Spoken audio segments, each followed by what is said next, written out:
across the UK, online and on DAB. He has made a covenant with the night, and with the darkness he is in agreement. Uncut, after-hours conversation for the up-all-night generation. The Late Night Alternative with Iain Lee on Talk Radio. We'll get you talking. Good evening, dear listener. Late Night Alternative, Iain Lee. This is quiet. What is going on? Yeah, I've got one ear on and one ear off. I think so. Hang on a minute. What is going on? Hang on a minute. Are there any other headphones? Because I think these headphones are what we call in the business crap. No. There's no other loose ones. No, these are attached. There was one pair, wasn't there? They're floating. Let's have those. Let's try those, because these ones have got the vibe of a pair of limited headphones, which is health and safety gone mad. Thanks, Samuel. Swap. Can you have the other one? I nearly saw them. Well, hang on. Let's just see where this. Hang on a second. Let's just see what this does for us, because this might do nothing. I think that's a little bit better. Yeah. There we go. Right. Get out of my studio, boy. I get your hand-me-downs. Yes, you do, and I've got the lurgy, so you're going to get the fleas. Yeah. Plug. Fay Nights. Injection 999. 0344 499 1000. I've got to say, Catherine, I listened to the show last night, and it was excellent. Oh. It was excellent. I've only got one complaint. Yeah. What the hell were you doing letting a lunatic on singing Limp Bizkit? Well, What was that about? That was awful. It was awful. It went on for ages. I know, but it got to that point, and you know it well, where you think, this has gone on ages. I've got a choice here. Yep. I can cut it short. Yes. Or I can just let it rumble on uncomfortably, so we're all in the same place, which is wanting it to stop. Who was that loser? Who was it? What was his name? Name and shame them. It was a bloke from Birmingham. But Birmingham is banned. You got off lightly, my Birmingham friend. Does this sound okay to you? It sounds very boomy and echoey to me. But if it sounds okay to you, Sam, does it sound okay to you? Dear listener, 0344 499 1000. You got off lightly, my Birmingham heavy metal friend, because if it had been me, you'd have been cut off. Yeah, Martin. Or you might, depending on what mood you're in, you might have asked him to sing another one. But also, he phoned up, I'm really looking forward to singing my first song on the radio. I think, what the hell is this? Wasn't what I expected. But I thought you were brilliant last night. I fell asleep in the last half hour, which is, you Thanks. will know. No, you will take that as the compliment it's intended to. If you can fall asleep to a late night radio show, that's kind of what it's all about for me. That's what it's all about. Some people say, I fall asleep during the show. Brilliant. That's what you're meant to do. You know, have it on. That means you haven't switched it off. Yeah, if you got it on and you doze off, perfect. And you wake up and there's another presenter. I love that. Genuinely love that. Thought you were great. Thanks. No, thank you. Did you enjoy it? I loved it. First one you've done on your own for years and years and years. Yeah. Was it all right? Yeah, I loved it. You loved it, yeah. I was really grateful that people rang up, and I don't know. I kind of let go of the idea of doing it the same as anyone else. So yeah, I enjoyed it. It's good. More of that, please. I'm back. 0344 499 1000 is the telephone number. Lots to talk about this evening. At midnight, we got They Might Be Giants joining us, fresh from a gig. They're in Berlin.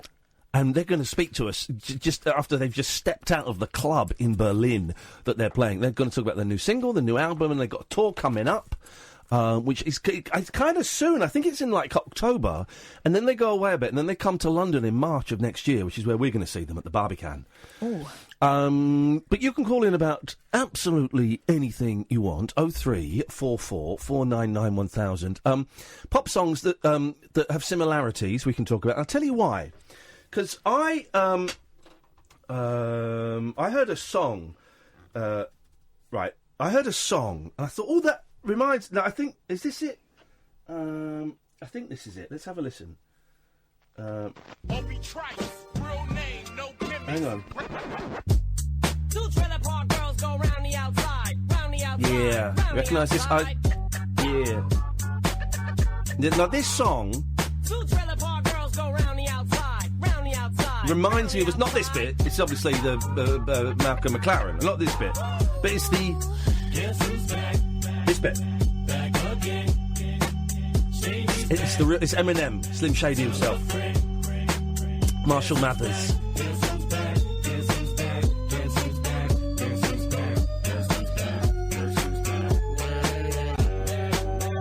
Do you want to know what song that reminded me of? What song does that remind you of? No. Does it remind you of anything? No, I don't think so. Because I thought in sentiment, not necessarily in tune, right? Oh, Well, if it's going to be...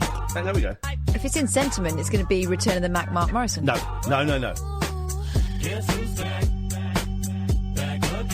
0344 499 1000. Songs that have got the similar... I like this. It's on the radio and I went, oh, this is exactly the same. It's exactly the same as this. It's an advert. Of course there's an advert. Of course there's an advert. It's the internet. I want it for free and I want it now. What's this?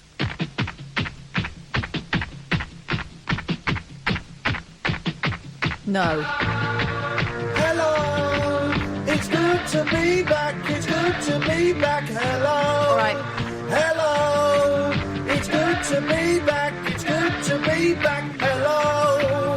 Hello, it's good to be back. It's good to be back. Hello. Hello. Hello. Did you miss me? No. When I was away, did you hang my picture on your wall? Did you miss me every single day? I know you didn't miss me at all. It's exactly the same sentiment as Eminem. Guess who's back? Back again. Hello. Can someone do a mashup, please, of those two songs? Guess who's back by the real Marshall Mathers, the Slim Shady, the real Slim Shady, Eminem as I like to call him. And Gary Glitter's Hello, Hello. It's good to be back. I'm back again. Did you miss me when I was away? Just thought they were almost identical songs.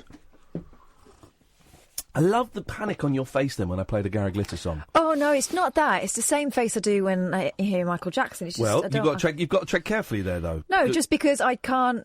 I can't listen to either of them without. Hang on. I've just got to say because the Jackson estate is very litigious. So let me tell me what I was going to say. No. But I'm just saying the implication you've made there. So let me explain myself. Okay, then. But all I'm saying is that you kind of have to be careful. Yeah, I know. Okay, go on then. Yeah, but you can't leave such a big gap between what you said and what you're about to say.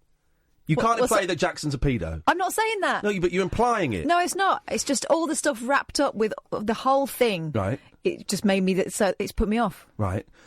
Okay, but what stuff about Jackson? Well, all the rumours, all the allegations, but all the other stuff, all the weirdness. Yeah. But all the provable weirdness. Okay, the provable weirdness is fine, but you can't say he's a paedophile. And I haven't said it. No, but you linked him with Gary Glitter. No, what I meant was both of those people are the music is gone for me. Okay. The Gary Glitter music isn't gone for me, as you know. I was listening to the Gigi album the other day, which is a great album, when he went to America to record a soul album. And it's a great album. It's great because you're hearing a man who's actually not a very good singer trying to make... working with some of the slickest musicians. I think he goes to Muscle Shoals. I might be wrong. But I can still listen to it, and listen to it quite... I've made peace with listening to it now. There was a really interesting thing, and I was going to do it the other day. This is the lady from A Fine Romance, Judi Dench. Mm-hmm. Oh, yeah, I know. Defending Kevin Spacey. Well, she wasn't really defending him. She was just saying, what we're going to do, wipe everyone from history who's ever done anything wrong. She said he's a friend of hers. Yeah, exactly. She was defending him. She didn't defend what he did. No, I didn't say that. It's feisty already, 10 minutes in. I didn't say she defended what he did. She defended him as a human being. She said he is a friend of mine, and I wonder what he's up to now. And he was really helpful to me. That's a defence of him. I don't think that is a defence. Oh, I think that is completely a defence. I don't. Let's get it up. I think. Well, what is that then? Because a defence, to me, a defence would be, he's a friend of mine. I don't believe he did it. It's not like him. That's a defence. No, that's a defence. That's a defence of the accusations. I'm talking about defending him as a person and putting the accusations to one side. She's defending him as a man, as a human being, as an not actor. As a friend, not as a sexual. Yeah, but she also said he's predator. A fine actor. Yeah, a fine romance. No, I did. She may well have done that, but she's defending it. She's not defending the crimes. Here we go. Let's have a little look what she says. I like it when it's feisty between us so early on. It's great. Do you like it? Not really. Oh. No. No? Oh, you shouldn't have libelled Michael Jackson. I didn't libel No, it! I know! I'm teasing. There we go, look. But that's the thing, right? Yeah. You make me sound bad. All right, Dennis Wise. Yeah, you do. All right, Dennis Wise. Yeah. Wow, and you went there. Like Dennis Wise had to go at me in the jungle. Stop making me say stupid things. No, he that said, make me look bad. don't make me look thingy, is what he said. Don't make me look thingy. That's exactly what he said. But he's saying, he was saying, stop putting me into a corner where I say stupid things. But you were actually just then putting words into my mouth that I hadn't said. No. You said, I made a joke, and then you said, you make me look bad. Oh, I don't. No, before. No, I don't. You make yourself look bad. Can someone ring up, please? Because I don't want him taking this out on me. Good evening, Julie. Good evening, Ian. Good evening, Kath. Hi. Oh, it's Julie. We've not heard from you for ages because you're busy. You're busy bumming James Whale and Duncan Barks and all these other people. You know, you're coming back home. Well, maybe we don't want you home anymore.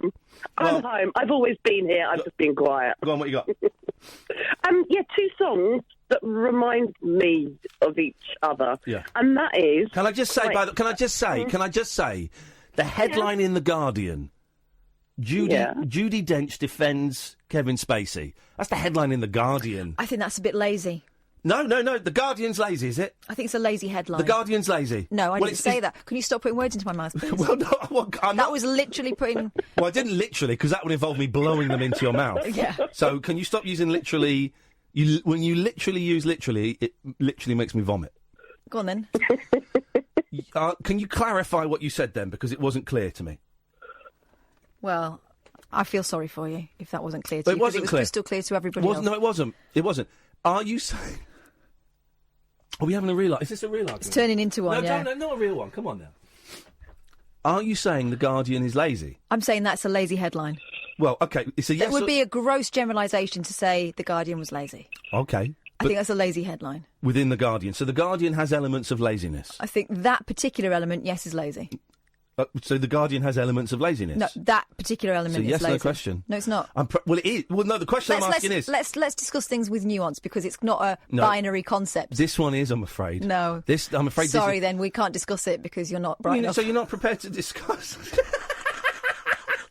You're not prepared to discuss whether there are elements of laziness within The Guardian? I said that particular one. I said it was very clear. Julie, I think I was pretty clear on that one, wasn't I? Yep.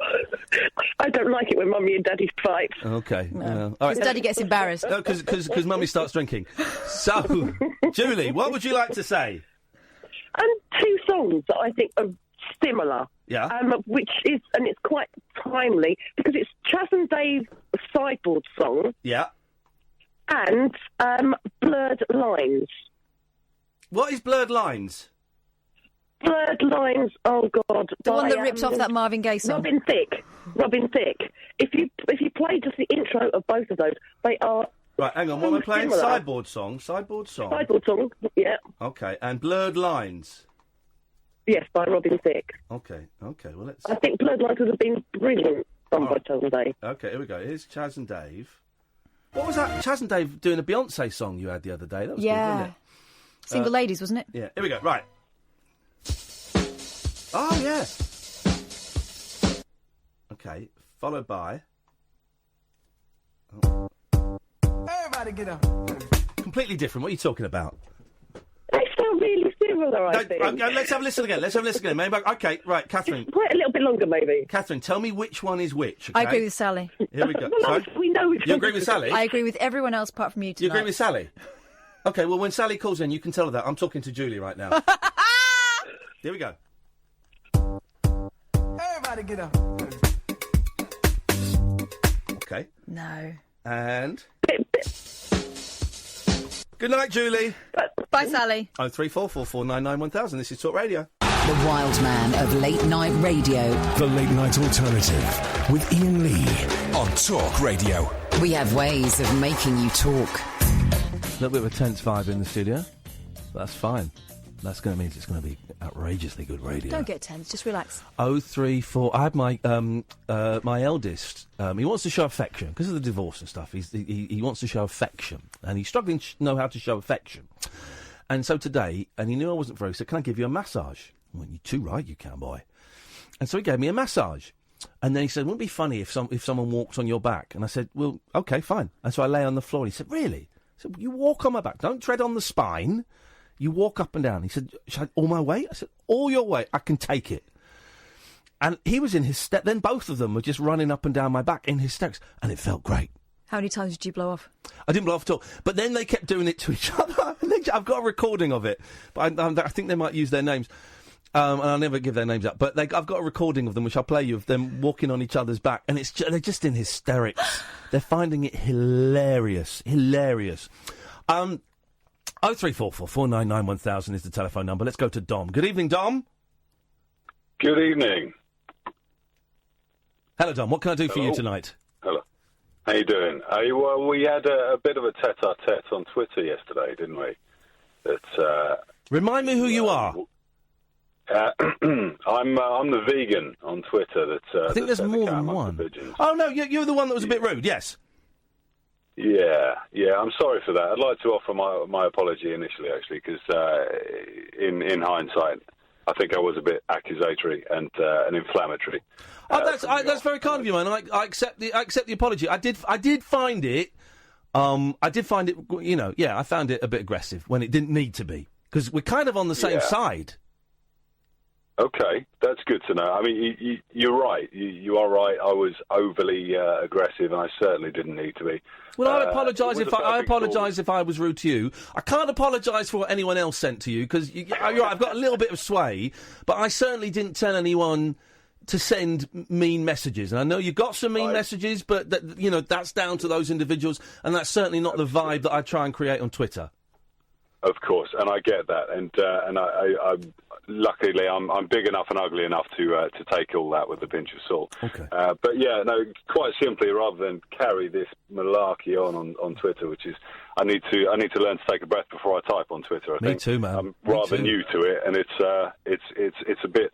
So it can get a bit crazy out there. It's full of arseholes, Dom, I tell you. And I was calling you that last night, if I'm honest, in my head. Well, I was calling you that last night, but it is. Life, so you're in good company. Well, there you go, man. I appreciate your apology. That means a lot. Genuinely, it does. And I appreciate you calling in, because that couldn't have been an easy thing to do. And I'm sorry, it got... But for those who don't know, I saved a deer, and you know what? I'm going to admit it. I virtue signalled. That's the first time I can ever go, yeah, that was actually what people call virtue signalling. I posted that I'd done something good because I was showing off on Twitter. Normally I don't, but I did. Here's the thing, though. Everyone is showing off on Twitter. Yeah, but that was done deliberately because I knew I was going to enjoy the pats on the back. And then Dom kind of went, yeah, well, but... I bet you went and had a cup of tea with milk in, and what was it? Hashtag vegan or hypocrite, and we kind of had a little bit of banter. Should I have stoved the deer's head in? And which I'm going to be honest, that was one of my thoughts when I saw a deer lying in the road. No, honestly, it was, and I'll tell you why it was, Dom. Because when I drove past it, I was thinking, oh God, I wish I hadn't seen. There was a deer sat in the middle of the road, right in a country lane, right on the white lines. And I drove past it, I thought, oh man, I wish I hadn't seen that, because I've got to do something now. So I drove back, and I was quite prepared. If it was very, very, very seriously injured and at death's door, and splattered everywhere, I was one of the options open to me would have been to run it over to put it out of its misery. Luckily... Absolutely. Luckily it wasn't. It was fine. Apart from I think at least 3 of its legs were broken. So I picked it up and put it in the car and took it to an animal wildlife hospital. And as far as I know, I know it's still alive, and I'm going to find out Monday. But anyway, but I do think. Well, you know this as well, because you're an intelligent bloke. You know that there can be compromises, and yeah, of course, in your world, the veganism is the ideal. And I'm not one of those people that uses vegans as a cheap gag. I might have done in the past. People now going online trying to find gags I made about vegans 10 years ago. Maybe I did. I don't know. But I'm not one of those. I have nothing but respect for people who are that committed to their beliefs that they will change their entire diet around it. I was a vegetarian for 27 years. I know some vegans look down on vegetarians. That's cool as well. Everything's cool, man. Everything's cool. But I do think there are, Can I? Yes. Can I put forward my side? I mean, it wasn't aimed at you, Ian. Quite frankly, there's a well-known comedian on Twitter that just kind of rankles me. And I wasn't having the greatest of days yesterday, but that's no excuse. But he's often posting about animal rights, animal welfare. Gervais, you're talking about Ricky Gervais. What you did. Oh, yeah, I don't want to drag anyone else into anything. But, what you did yesterday for that, dear, is absolutely fantastic and to be commended. And in spite of what people might have insinuated yesterday, it's not the case that I don't think that. I think it's a wonderful thing.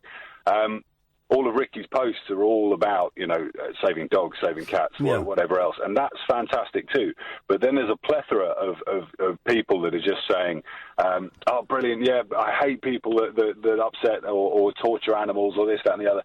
And, of course, every single one of them is, not every single one of them, but the majority of them are actively promoting the torture of all these other sentient beings by buying meat and dairy. And they're not necessarily doing it deliberately. They're not doing it with a view to upsetting and injuring these animals. They're just not quite aware of how beautiful and sentient some of them are. I mean, pigs are so much more intelligent than dogs. Oh, yeah. Unless you know that, you might put your taste buds first and enjoy some bacon. But is there not... It's just about education. But no, exactly. And I know exactly what you mean. And I've considered veganism. I've considered it. I don't think I certainly couldn't. I certainly wouldn't want to and couldn't do it at this point in my life. But, every now and then I consider it. But is there not... Is it... How am I going to phrase this? Is it not better to at least fight for some animal rights, even if you are a meat eater? Isn't it better to do that than not fight for any animal rights? And listen, I worked with Ricky years ago. I don't know him now, but I know he tweets a lot about, protecting animals and stuff like that. Isn't it better that he uses his platform of however many million of Twitter followers he's got to do that, even if he then goes off and has a hot dog or a burger or something afterwards, rather than do nothing? Yeah, I agree. I think that is the case, and this is where I come from, is I never think, whenever I tweet Ricky or yourself, I never assume, and like I say, I'm still really, even though I'm not new to Twitter, I do not use it much, but I never assume I'm going to get a response from the celebrity that I'm tweeting. What I think I'm going to hopefully get, and what has happened before now, is by reaching out there, perhaps not quite so aggressively as yesterday, a couple of people get into a healthy debate, and a couple of people, even if it's one or two, actually start to think and watch some of the stuff that's out there. There's so many good things on YouTube and Netflix to be watched, and it's worked. Before now, I've got at least 4 or 5 people that would actively put me forward as someone that put them on the path towards veganism. And for me, that's great. To be able to piggyback on that platform that you guys offer, if it gets one person over, then that's me doing something that I can feel good about as well. Are you allowed to piggyback as a vegan? I don't know if that's part of the ethos. Well, listen, that's good, but vegan, because when I became a vegetarian in about 1987, 88 maybe, it was still weird. You were still a freak if you were vegetarian. You're still a freak if you couldn't get anything then apart from cauliflower cheese was what you get. Cauliflower flipping cheese.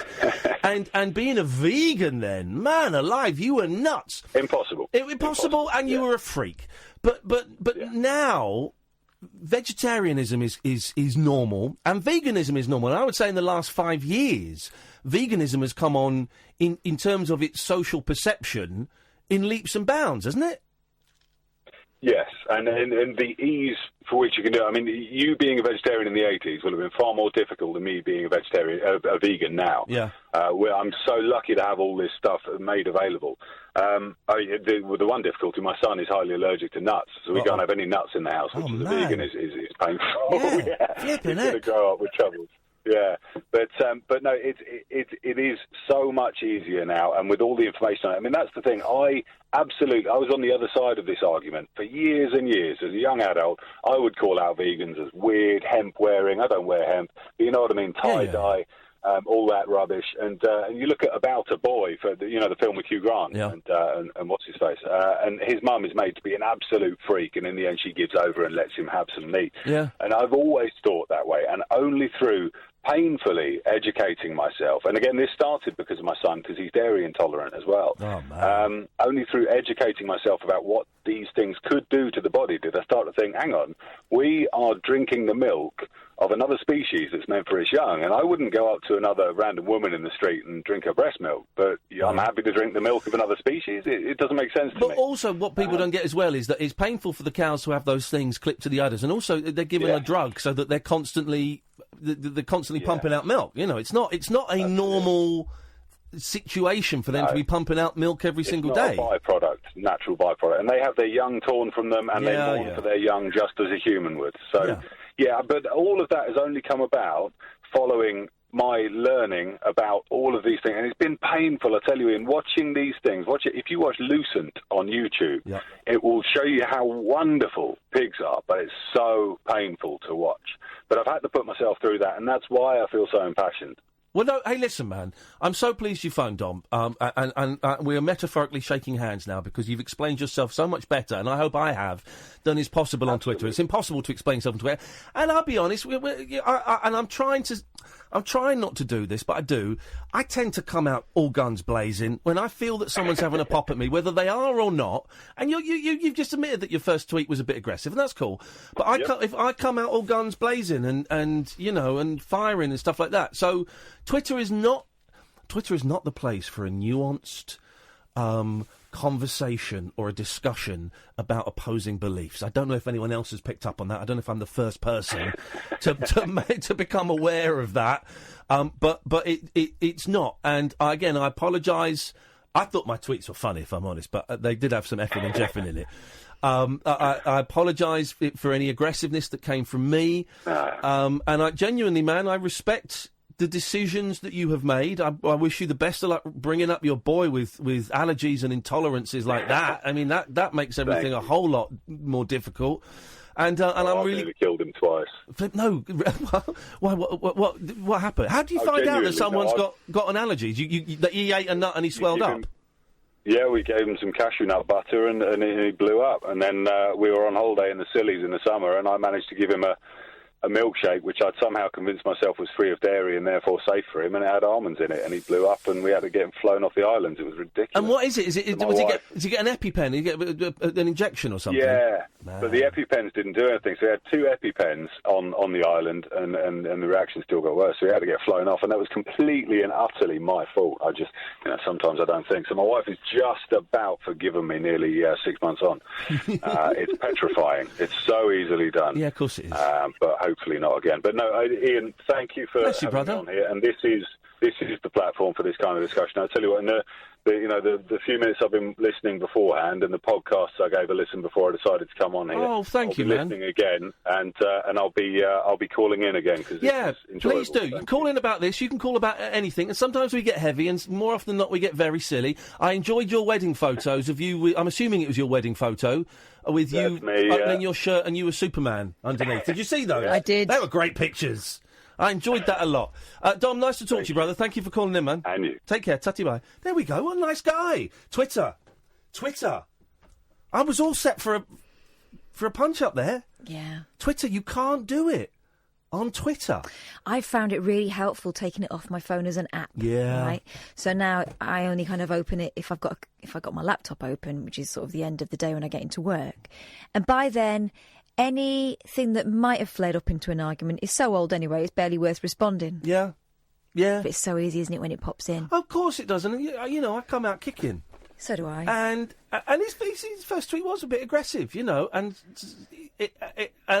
so I came out punching back. I slugged him back, and it was done. And I can't control what people who follow. And I did see some quite abusive things sent, but a conversation was had in a public forum. That's going to happen. I certainly don't encourage that, amongst my followers on Twitter. But that's blown my mind. Good for him. And also doing a bit of research. He listened to some podcasts to decide whether he was going to phone in or not. Because he's not daft. He's a smart bloke. Yeah. Thank you, Dom. Call in again, brother. And we might disagree about something, but at least if we do, we can do it in a better, less shouty, jiff way. Isn't it funny? You can disagree with someone and not hate them. I like that. What a nice guy. Yeah, good. 0344 499 1000. Sorry, were you just being cold with me then? No. Felt cold. Wow. Unbelievable. Moonlit musings from mums, madams, and meat packers. Oh, never mind, I must have misheard. The Late Night Alternative with Iain Lee. The station's brilliant. On Talk Radio. I don't know what just happened there. There's a big story. Got loads of calls. Stay there, Alan, Simon, David, Lee and Nigel, right? There's a big story in all the papers. Apparently Dan Wootton was banging on about it. Oh, he was very indignant. It was one of those knee-jerk stories. I love a good knee-jerk story. Where first reaction is, this is outrageous. Ban this sick filth. This is disgusting. I love those. Because we all have a knee-jerk. However intelligent and well-read we think we are, we all have a knee-jerk. And this one sparks it's the thin end of the wedge, and will no one think of the children? The trick is, have the knee-jerk reaction. The trick is to see what the second thought is. Yeah. And sometimes the knee-jerk reaction is the right one to have. Sometimes it is. Sometimes that initial anger is a good thing to have. But more often than not, I'm finding the second thought that isn't a chemical reaction, that isn't, a kind of, a knee-jerk.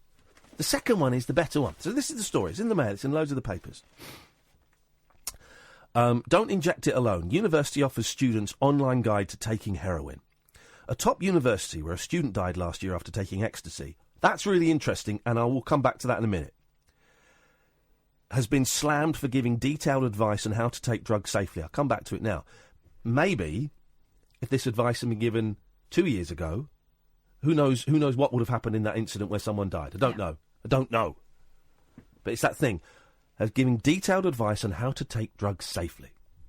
The guide on the official University of Sheffield website tells students who take drugs with a needle not to inject alone and gives a step-by-step guide on how to take specific substances.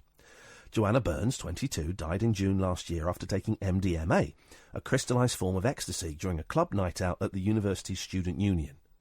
See, that should be... that incredibly sad and tragic fact should be... I don't want to say used, because I don't want to use a young woman's death. Okay, but that fact, I would suggest, should make up part of why what the university is doing is the right thing. Instead, they're using it to say, well, someone died, so we shouldn't be talking about drugs at all here. Well, because the inference is that they're encouraging it. Yeah. It's not that at all. No, they're not. Yeah, you're right. The implication is that the university is now condoning a how-to guide to take drugs. The online guide gives instructions about crushing the MDMA, dabbing the end of your finger into the powder, and how long to wait before considering redosing. Further details are provided for taking ecstasy pills, along with advice about quantities and further doses. It also suggests splitting pills into smaller amounts, which is great advice. It's great advice. Drinking plenty of water, great advice. Not mixing different drugs and to avoid taking substances on consecutive days. Another page states if you're injecting drugs, never inject alone and to take drugs with friends. It's great. When I took acid, we were told, it was suggested by someone who'd taken acid before, to have someone with you who's done it before, to help guide you through it. You don't want to do it on your own, Ian, because you might go nuts. You want someone there who can explain what you're going through. And that's the same for any Class A. You want someone there, if you're going to do it, and I'm not condoning it, but someone who's had that experience before, so when you go, oh my God, I'm feeling this, they go, don't worry, it's perfectly normal, that just means this is happening, but if we just breathe through it, you're going to cut... That's what you want. That fills in the gap between the drugs education we had at school, which was a copper coming in with a cabinet full of drugs, seized drugs, right? And telling us about the crazy stuff they'd had to stop people doing, or people had already done because they were under the influence. You know, people who were running on two broken legs, people who were throwing themselves out of windows and stuff. People, by and large, who were taking it on their own. Yeah. The information is predominantly on the drug harm reduction page of the Students' Union website, section of the website. Students at the university have criticised the move. Final year Spanish student Sab Jones said, how can they write, if you're injecting drugs, never inject alone? I don't think he's a Spanish student. I think he studies Spanish. Okay. How can they write, if you're injecting drugs, never inject alone? It's like an oxymoron. Hello? That's the oxymoron calling. I don't think that's what oxymoron means, by the way. But... No, it doesn't at all. That is basically saying it's dangerous, but do it with a friend. Yeah. They're not saying, by the way, drugs is safe. They're not saying that at no point. And we've got what we think is the whole thing here, which we'll read in a bit. I'll read it all out, actually. And they're not saying, hey, drugs are cool, you should do it with a mate because you'll have a laugh. They're saying, look, this is dangerous, you're going to do it with someone there to keep an eye on you. And in no way, I mean, the Mail's saying there how to take drugs safely. That's not what they're saying. You're saying you will be safer if you take these precautions. The student continues, it's basically saying it's dangerous, but do it with a friend. It means not only putting yourself at risk, but someone close to you at risk. I'm ashamed that this policy is real and on their website. Drama student Bliss Hunter. Now, I'm sure Bliss Hunter doesn't take drugs, but God almighty, that's what we were all doing when we were trying to take them. We were hunting bliss. Added, I think it's a bizarre thing to tell students it's dangerous and it advocates taking drugs. It doesn't at all. The student union should be looking at protecting students and deferring them away from the drug scene, not encouraging them to take them. The university needs to offer support and advice to students who are tempted by drugs. But only if the advice is don't do it. Yeah, they should be highlighting the negative effects. The information on the university website stresses that possession, use and supply of drugs is illegal, and the university has a zero-tolerance policy towards drugs. And yet still they've been told that they're encouraging it. OK, right. The university has faced scrutiny over the death of Miss Burns, who didn't normally take drugs, but was experimenting as part of a final fling to celebrate the end of her third-year exams. She'd created 2 homemade MDMA bombs by splitting the £7 powder into 2 cigarette wrappers. What that is, I did that once with speed, and I really thought I was going to die. Really, it was one of the few times, it was very early on, I thought, shit, I'm dying. Where you wrap it in a Rizla and you swallow the whole thing, so it's supposed to slowly release in your stomach. It doesn't. It was awful. Awful. Awful. And that's why you need education to tell you, don't do this. Right, so here's some of the stuff on the website. I think this is great. I genuinely think this is great. Would I have listened to it as a student? I don't know. Here's the thing, here's the reality, right? There are people listening to this now who are chopping up lines of coke, who are getting their little pipes out, who are rolling up spliffs. People take drugs. People take drugs. It's not an instruction, it's a fact. And a lot of people take drugs for the very first time when they're at university. I smoked a little bit of weed before I went to college, and then I kind of stopped, and then when I went to college, it was open season. You know, I was seeing ecstasy, I was seeing speed, I was seeing LSD in front of me. I heard stories of people taking cocaine, although I never did at college. Suddenly there were drugs around, and I was scared for a long time, but I did it. University is the place where people will take drugs for the very, very first time, and I would prefer it if those people were armed with knowledge about safer ways to do it. So, this is the advice. For all drugs, and I'm sorry for sniffing, it's ironic I'm sniffing, I've got a cold. For all drugs, start low, go slow. Whether drinking alcohol or taking other drugs, start with a small amount and wait for an hour or so to feel the effects and gauge the strength before taking more. Sounds great to me. You don't neck it all in one go. And I should spell out, because there will be people listening and taking notes ready to report us to Ofcom for encouraging drug use. We are not doing that at all. No. We're looking at what this university is being criticised for. Yeah. Don't condone this. Don't condone drug taking in the slightest. I just know people do it. If using MDMA crystal, the same rules of dosing apply. One way to reduce the risks of taking too much MDA is to follow the loops: crush, dab, wait. Crush your MDMA into a fine powder, dab the end of your finger into the powder. This should give you an average dose of 100 milligrams. Wait 1 to 2 hours, feel the effects and gauge the strength before considering which is... Well, this is really sensible advice if you're going to do it. You've got a packet of MDMA. I don't even know what MDMA comes in, but you've got a pack of it. Don't neck it all in one go. Because presumably what's happening is people who aren't used to it are taking it, thinking nothing's happening, and then ending up overdosing. For ecstasy, start with a quarter, break your tab into a quarter, and regularly sip water. This is great advice. Given that many ecstasy pills are currently 5 to 10 times stronger than they were a decade or so ago, start with a quarter or half a pill and wait at least an hour to feel the effects. Chill out and drink water, but not too much. It was only when I was starting this kind of scene that people were saying you should drink water, but then people started drowning because they were drinking too much. Didn't some clubs stop the cold water taps? Yep. What was that? It's illegal to do that now. Why were they doing that? So that you go and buy water. Gosh, So but instead people just weren't drinking. Yeah, it's crazy. 2 of the most significant risks of dancing for prolonged periods, I'm cutting some bits out for time, are heat stroke and dehydration. If you're dancing in a hot club, it's important you do not become dehydrated. Drink plenty of water, but not too much. Try to stick to about a pint an hour. Don't mix and match. Mixing drugs, also known as polydrug use, increases associated risks. This includes prescription drugs such as antidepressants. For example, mixing cocaine with other stimulants such as amphetamines or ecstasy will put more strain on your heart. Safe sex and consent. Then it goes into a safe sex thing. If you can test, do test. This is a thing they do now and been doing for a while. If you've got ecstasy in some clubs and some events, you can take it to somewhere and they'll do a little test. They'll take a little bit of it, do a test and go, yeah, that's a pure pill, or that's cut with this, or that's a piece of crap. They'll do that. God, imagine the amount of... and I don't say this to show off in any way. Jason, stay there. I know you want to talk about this, right? The amount of pills I've taken when nothing's happened, or the amount of pills I've taken where I've thrown up half an hour later, the amount of times I've sniffed cocaine and it's tasted of lemon because it's Jif. It's whatever that powder is cleaning fluid, cleaning powder.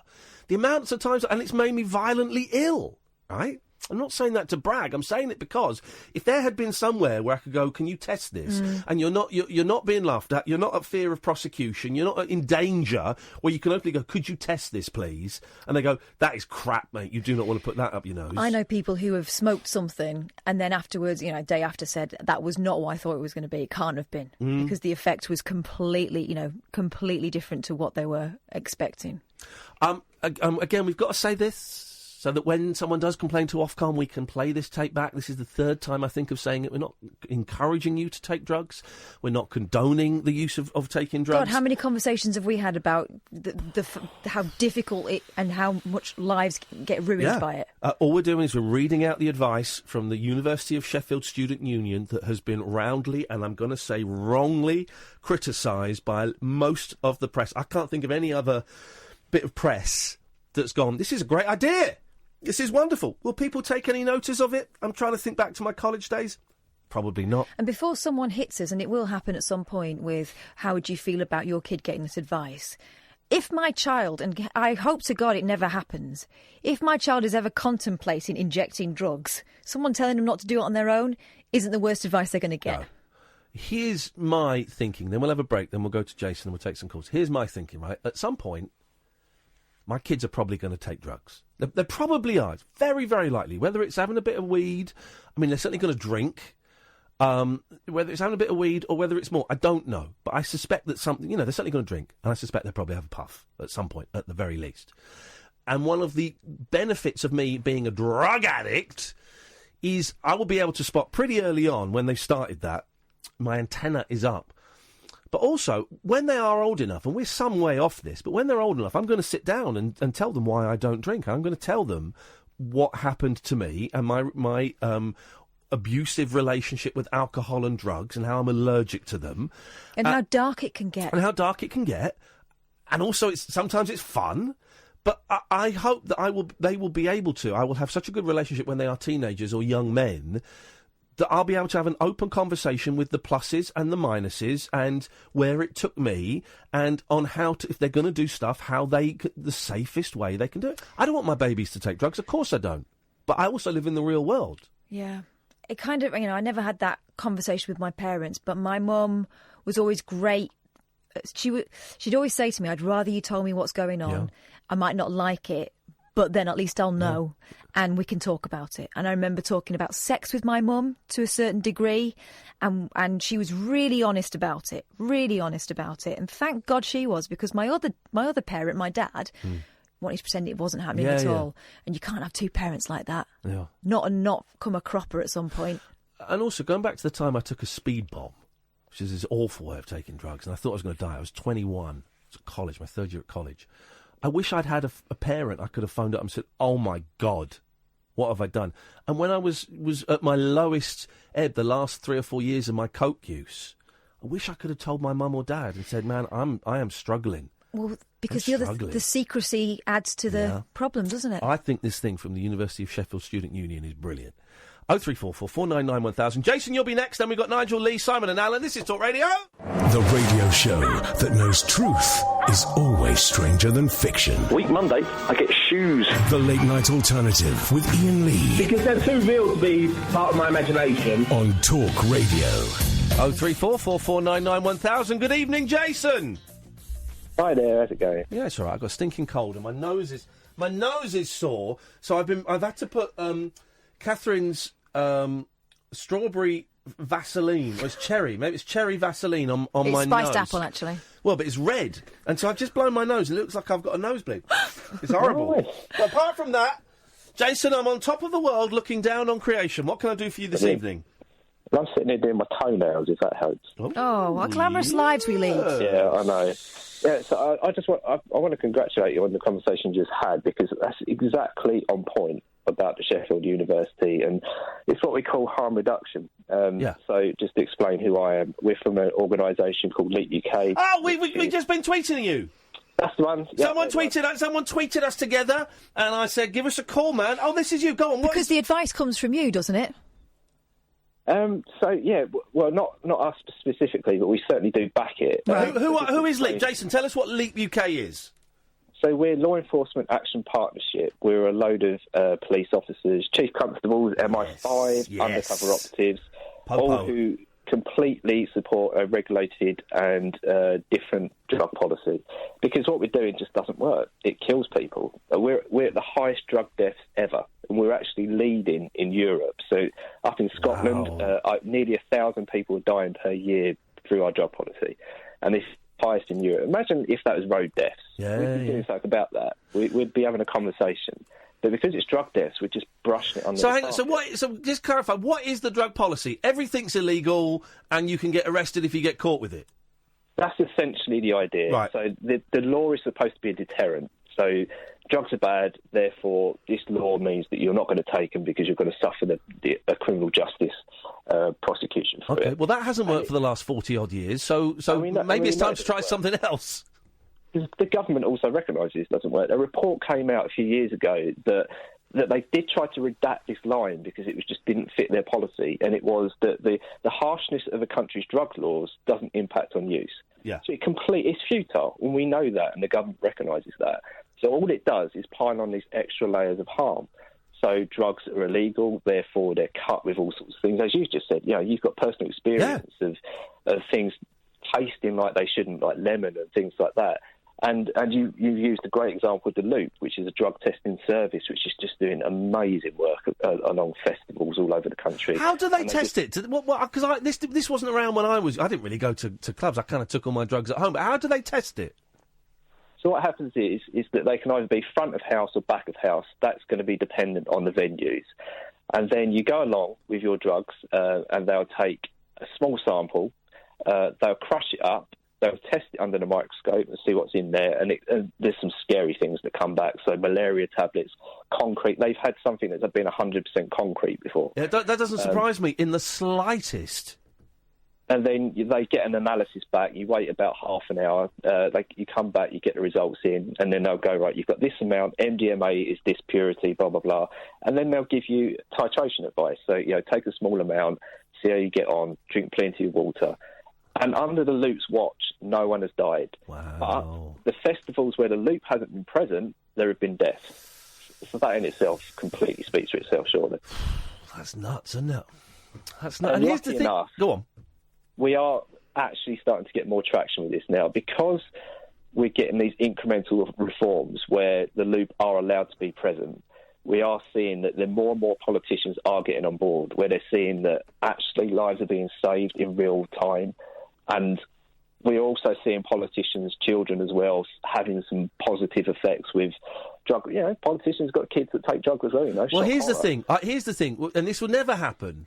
Because there have been rumours about politicians, and I'm mentioning no names, that have taken cocaine, for example, in the past. And there are politicians who would have been around, students when ecstasy was out there. There must be, statistically, some politicians who have done cocaine, who have done ecstasy, maybe even done a few other bits and pieces. But, of course, none of them can come out and say, all right, 20 years ago I took some E's, and because they'll get booted out. No one's going to vote for them. Or, some people would vote for them, but they might lose their seats. So there's this weird kind of hypocrisy where some people who have taken drugs are voting against laws that make taking drugs safer. Exactly. And I think the reason why, and funny enough, on that point, they did actually test the bathrooms in the House of Commons. Yeah. And every single one of them came back with cocaine. We know that it's in there. It's right. But what we're finding is it's the backlash of the Telegraph, the Daily Mail, those slightly more right-leaning papers. Because there hasn't actually been that much backlash to the Sheffield thing. It was only 2 students that voiced concerns, which then got calculated into this news story. Well, that's how they get news stories these days. They get two tweets slagging something off. That's a Twitter storm. It's a Twitter storm. Exactly, yeah. And what we're finding, lucky enough, there's a lot of progressive media, and also media that you wouldn't ordinarily think of as well. This is a complete plug, and I apologise for this. No, please do, mate. Go on. last night we run a podcast under Scroobius Pip's network called Stop and Search, which is about drug policy. We love Pip. And I think you know Stu as well. Yes. Also on our network. Yeah, definitely. So, I mean, again, complete plug, but if you ever do want to come on, open invitation, because this is what the conversations that help, because we need to have these dialogue, these open conversations to make sure that people know what they're taking. And last night we was with the British Medical Journal. The British Medical Journal, I think, in most people's eyes, are pretty big. You know, it's the bastion of evidence. The BMJ are very forward and very, very much on point that we need to reform and regulate all drugs.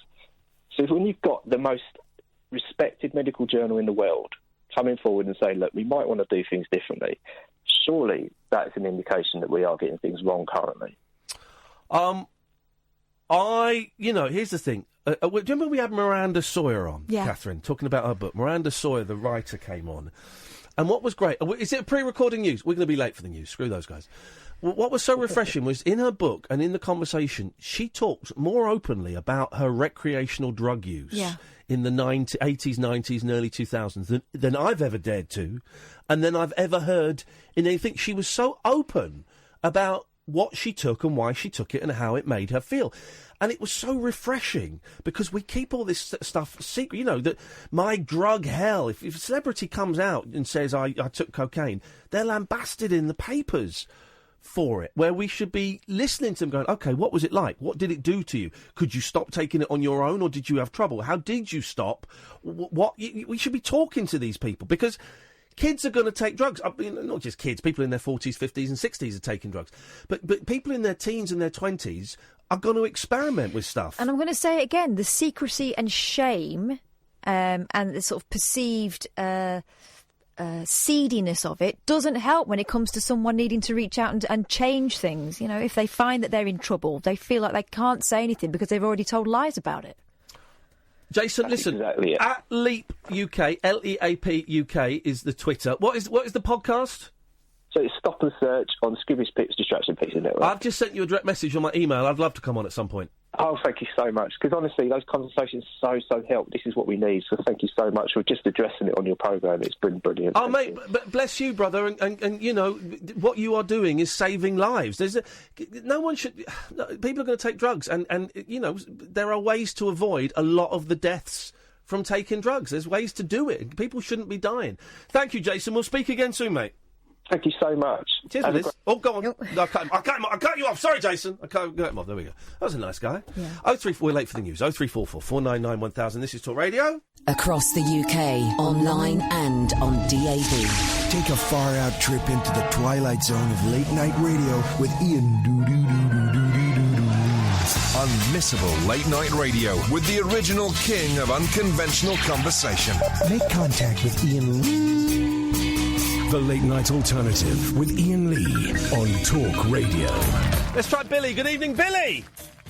Hello, Iain. You all right? I'm all right. I'm not bunged up. I've got my nose is like a tap, but apart from that, I'm groovy, man. What you got for us? Well, I spoke to you on Twitter or CAF today about me phoning in tonight about a condition I've got called dyspraxia. Oh yeah. Well, on Sunday there'll be a new character on Doctor Who that will have the syndrome. Oh. Is it the not Charlie Chase? What's his name? I don't know the name of the actor. Bradley Walsh. Charlie Chase. No, I genuinely thought that was his name. Go on. Sorry, Billy. It is now. No, it'll be... I don't know the character's name or the actor's name. All I know, it's a young black actor that will be joining the cast, and his character will have the condition, but not the actor. Now, so dyspraxia is like dyslexia, except there's, and this I'm going to simplify so you can correct me. But have I got this right? Whereas you are dyslexia, you are perhaps not as in control of your reading in terms of words and letters and things. They can look all different. With dyspraxia, you're not quite as in control of your body. That they might do things that perhaps you didn't want it to do. Is that right? Is that close? Exactly right. Yeah. Beautiful. So, you could have nailed it any better, Iain, to be honest. That's brilliant. Yes, man. Basically, if I was to pre-plan a walk through a door frame, I could try and map it out in my head 100 times, but I'd probably still end up banging into the frame of the door. marginally hitting it because my brain just doesn't want to coordinate the walk properly for me. Isn't that fascinating? And do you see the door frame as the door frame? You see where you've got to get to, but your body doesn't quite follow the instructions that you're sending it. Yeah, it'll become, as you walk closer to the door frame, it'll marginally become like an obtuse shape instead of like a rectangular shape. And of course, go on. I've got to try and navigate through it, and it'll just sort of, the shape will sort of bend in front of me. It sort of becomes like, as if I'm actually knocked out on drugs, to be honest. It's like my brain sort of swells all over the place, and then... Well, let me translate that into an obscure gaming reference that only one listener, Roger, will get. That sounds like trying to dock on the base in Elite. And I bet you got... That's a really niche reference. I bet you got teased at school for being clumsy and stupid. Exactly. Of course you did. I did. Yeah. It used to be called clumsy child syndrome. Oh, okay. Years ago. And obviously, sports, although I managed to get by, say if I was in goal in football, the ball would obviously come towards me, but I'd see it coming towards me, but obviously my brain would think otherwise, and sort of my hands and the ball coordination is just all over the place. You're lucky you weren't at school in the 80s, because there was a terrible advert. Do you remember this? I think it was for Skips Crisps. Clumsy, clumsy Carlin, clumsy, clumsy. Do you remember that? Oh, God, and you would have got tortured mercilessly. When did you get diagnosed, Billy, as not being, in inverted commas, clumsy, and actually having dyspraxia?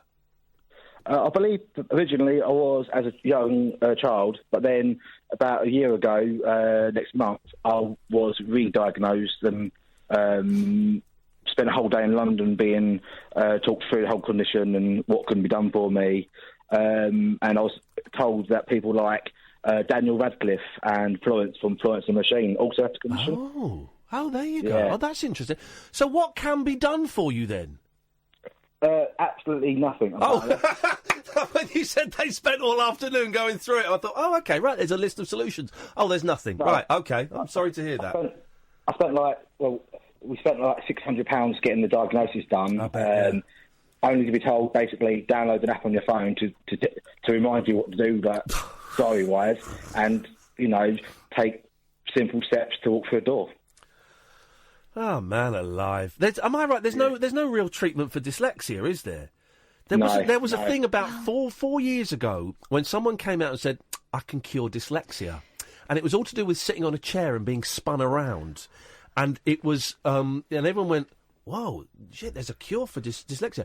And then after a little bit of investigation, turned out that was nonsense. No, but a friend of mine with dyslexia found it really useful to use different coloured sort of films to get around. Do you know what I mean? I don't mean films to watch, I mean filters, so... There are ways of helping, make it easier to get by, but there's nothing for Billy. So what's the best injury you've ever had then, Billy? You must have had a few bumps out of this. Yeah, so I was playing football once, and I thought I was running through on goal, and I thought I was miles clear of the goalpost and banged right into the frame of the goalpost, injuring my knee. I've got a big lump on my knee now from it. I've got surgery, but... No, you've still got it. Flipping heck, man. Yeah, this was 10 years ago as well. I caused it. So, yeah. Well, I know, listen, Billy, we've had a tweet. We've had a tweet from Tom who says, I've got dyspraxia. Good to have a caller highlight the disability. So, well done. And listen, I know you tweeted us saying, can I come on and talk? You can come on, and I say this to you, Billy, and I say it to anyone. You, dear listener, you, Billy, you can come on any time and talk about anything you want to talk about. It's not a show where we have set topics, and some shows are a little bit more regulated than others, but honestly, you can call in. Don't have to ask us on Twitter. You can call in about anything, anytime you want. Oh, thank you, Ian. It's an absolute pleasure, man. It's nice to talk to you. Thanks a lot, Billy. Thank you, Ian. Thanks, Kath. Cheers, no ta-ta. Thanks we getting nice callers. Let's hope the next caller's an arsehole. Hey, Nigel. Ian. Oh, it's lovely, Nigel. Hello, Nigel. I've been waiting quite a long time. Well, it's been a busy night, mate. Yeah, I'm so tired. I feel so tired. I bet you do. What can we do for you tonight? Well, I don't know why. I keep feeling I keep coming over tired in the evenings. You're grieving? I don't know. I wasn't so tired when Mum was here, I don't. But I'm doing more. I mean, I've had to do more. Yeah. The cooking and the washing up and getting the shopping. But I mean, I've cycled 12 miles. Well, yeah, there you go. You know, cycling can make you a bit tired, can't it? Yes, mate. Of course it can. And also, you're grieving your mum. That's exhausting. Grief is I tiring. went to the Citizens Advice Bureau. I've got to go back Monday. Yep. To take some of my bills, if I want to take, the letters or bills, Good. and they'll have a look at them. That's a really good idea. What's happened to Habiba? Habiba? I don't know what's happened to her. It's not my turn to watch her. On Facebook, I sent her a message to call in and talk to me on the radio, but she's not got back to me. Well, maybe she's a very busy woman. Yeah. So she felt sorry about my grieving and stuff, and you definitely messaged the right Habiba, did you? Yes, of course, yes, because she's doing Facebook with me. She said that she was on the radio with me. Okay, fine. Well, So, she's perhaps very busy, and I don't know where she is, so I can't I'll help try you. something different tonight, as you say. Yes. I've been talking to my girlfriend about my problems, and I've got her number. She said she'll come on the show if you can get through to her. Well, I'm not going to call her, Nigel. She'd have to call us. Right, I can give you her number. She would have to call us, Nigel, I think. Well, she doesn't mind if you want to call her. No, I don't want to. She's welcome to come on, but she would have to phone us up. So maybe you could call her now. I'll get back to her. But the thing is, I'll have to ring up again myself. That's absolutely fine. Well, we'll call you straight back. So you give her a call and get her to phone us up. Will you call her back as well? If she phones us up first, we will call her back. Yes, sir. Go and do that now, Nigel, and we'll speak to you later. Can I tell you something else? I had a letter another bill come. Yep. The rent bill. It looks like £2,000 or £2,000 in rent. Take that to the Citizens Advice Bureau. I can't possibly pay that out of what I've got. Nigel, take that to the Citizens. Is it Monday you're going back? Well, there's a lady also coming to see me that's dealing with. Well, what will I have? You see, it's in Mum's name. It's got to be changed from Mum's name. Well, is it Monday you're going to the Citizens Advice Bureau? Well, I can't go till next week. Obviously, Monday or Tuesday. Well, then as I can. Take all of that with you to the Citizens Advice Bureau. Make sure that but they can't stop. They can't stop me having to pay it, can they? No one can. Well, I mean, that's what they're for, is it? To stop you? Who? The Citizens to Advice? Help you they are there to give you advice and tell you what you can do and how you can get help. Another thing tonight, I thought I'd do a drum solo about 7:30, and the neighbour came and banged on my window and shouted at me. Well, and I shouted back, and it wasn't very nice. I said, I've just lost my mum, and I was just trying to entertain myself doing a drum solo. Well, 7:30 to me doesn't seem too late, but you do have. But you do, Nigel. The children make a noise up to 11 o'clock running about over my head. Drums are louder than children. No, you can hear the footsteps when you're watching the telly. Well, drums are louder than footsteps. Yeah, but this goes on all the evening. I only play for 10 minutes. Okay, well, that's something you need to talk to your neighbour about. But I mean, it's not fair, is it? When I've just lost mum and they've got no feelings. Well, I would be annoyed if I think 7:30's okay, but I'd be annoyed if someone next door to me was playing. Here's the the problem as well, Nigel. Nigel, listen. Nigel, listen. Here's the problem. You know you're only going to play for 10 minutes. They don't. For all they know, you're going to do it all night. No, they know I don't play very long. They don't know, Nigel. Well, then you need to have a conversation with them, Nigel. The thing is, they might complain to the council and I might get evicted because of that, mightn't I? Well, you know what you need to do then. What? Stop playing the drums. At night. I'm not giving up my drumming. That's my livelihood. Okay. I made a living out of it. All right, Nigel. Listen, we're going to move on because I've got a lot of callers. But you go and you give us. I don't want to give up my music. Okay, you give us a call. Give us a call a bit later on if you're. I'll get back to my girlfriend and see if she'll come on the show with me. Nice one, Nigel. Thank you very much indeed. Let's go to Naomi. Good evening, Naomi. Oh, good evening. Hello. Hello. How are you? I was just ringing up about the gentleman. Oh, Naomi's got a sore throat. Naomi's got a sore throat. Sexy She's Naomi. Husky anyway, but it's huskier today. I love getting a sore throat because it's the closest I'm ever going to get to being Mariella Frostrup. Frostrup. Hang on, Frostrup. Say her last name. Frostrup. That's close enough. Frostrup. Great name for a band. Frostrup. What you got for us, Naomi? I was just replying to that guy who had dyspraxia. Oh, yeah. I also have the dyspraxia. I got diagnosed at 36 years old. So you got diagnosed 25 years ago. Wow, stop it. When I was when I was 30. Yeah, He's so been horrible, Naomi. So 25 years ago, Tell him to stick it. Got diagnosed. Just Wow. remember that Iain, you're older than me. Yeah, but you sound and look older than me. That's outrageous. Iain. I've seen you on Skype. We've Skyped each other. I've seen you on your bed on Skype. Yes, the tattoos. Yeah, the tattooed lady, snaky lady. Anyway, go on, you dirty mare. What do you want? Are you laughing or coughing? Do we need to come and bang you on the back? I'm laughing. Are you laughing or coughing? Boyley's back. Gettle's back. Boyley's back. You could talk, Phyllis. Yeah.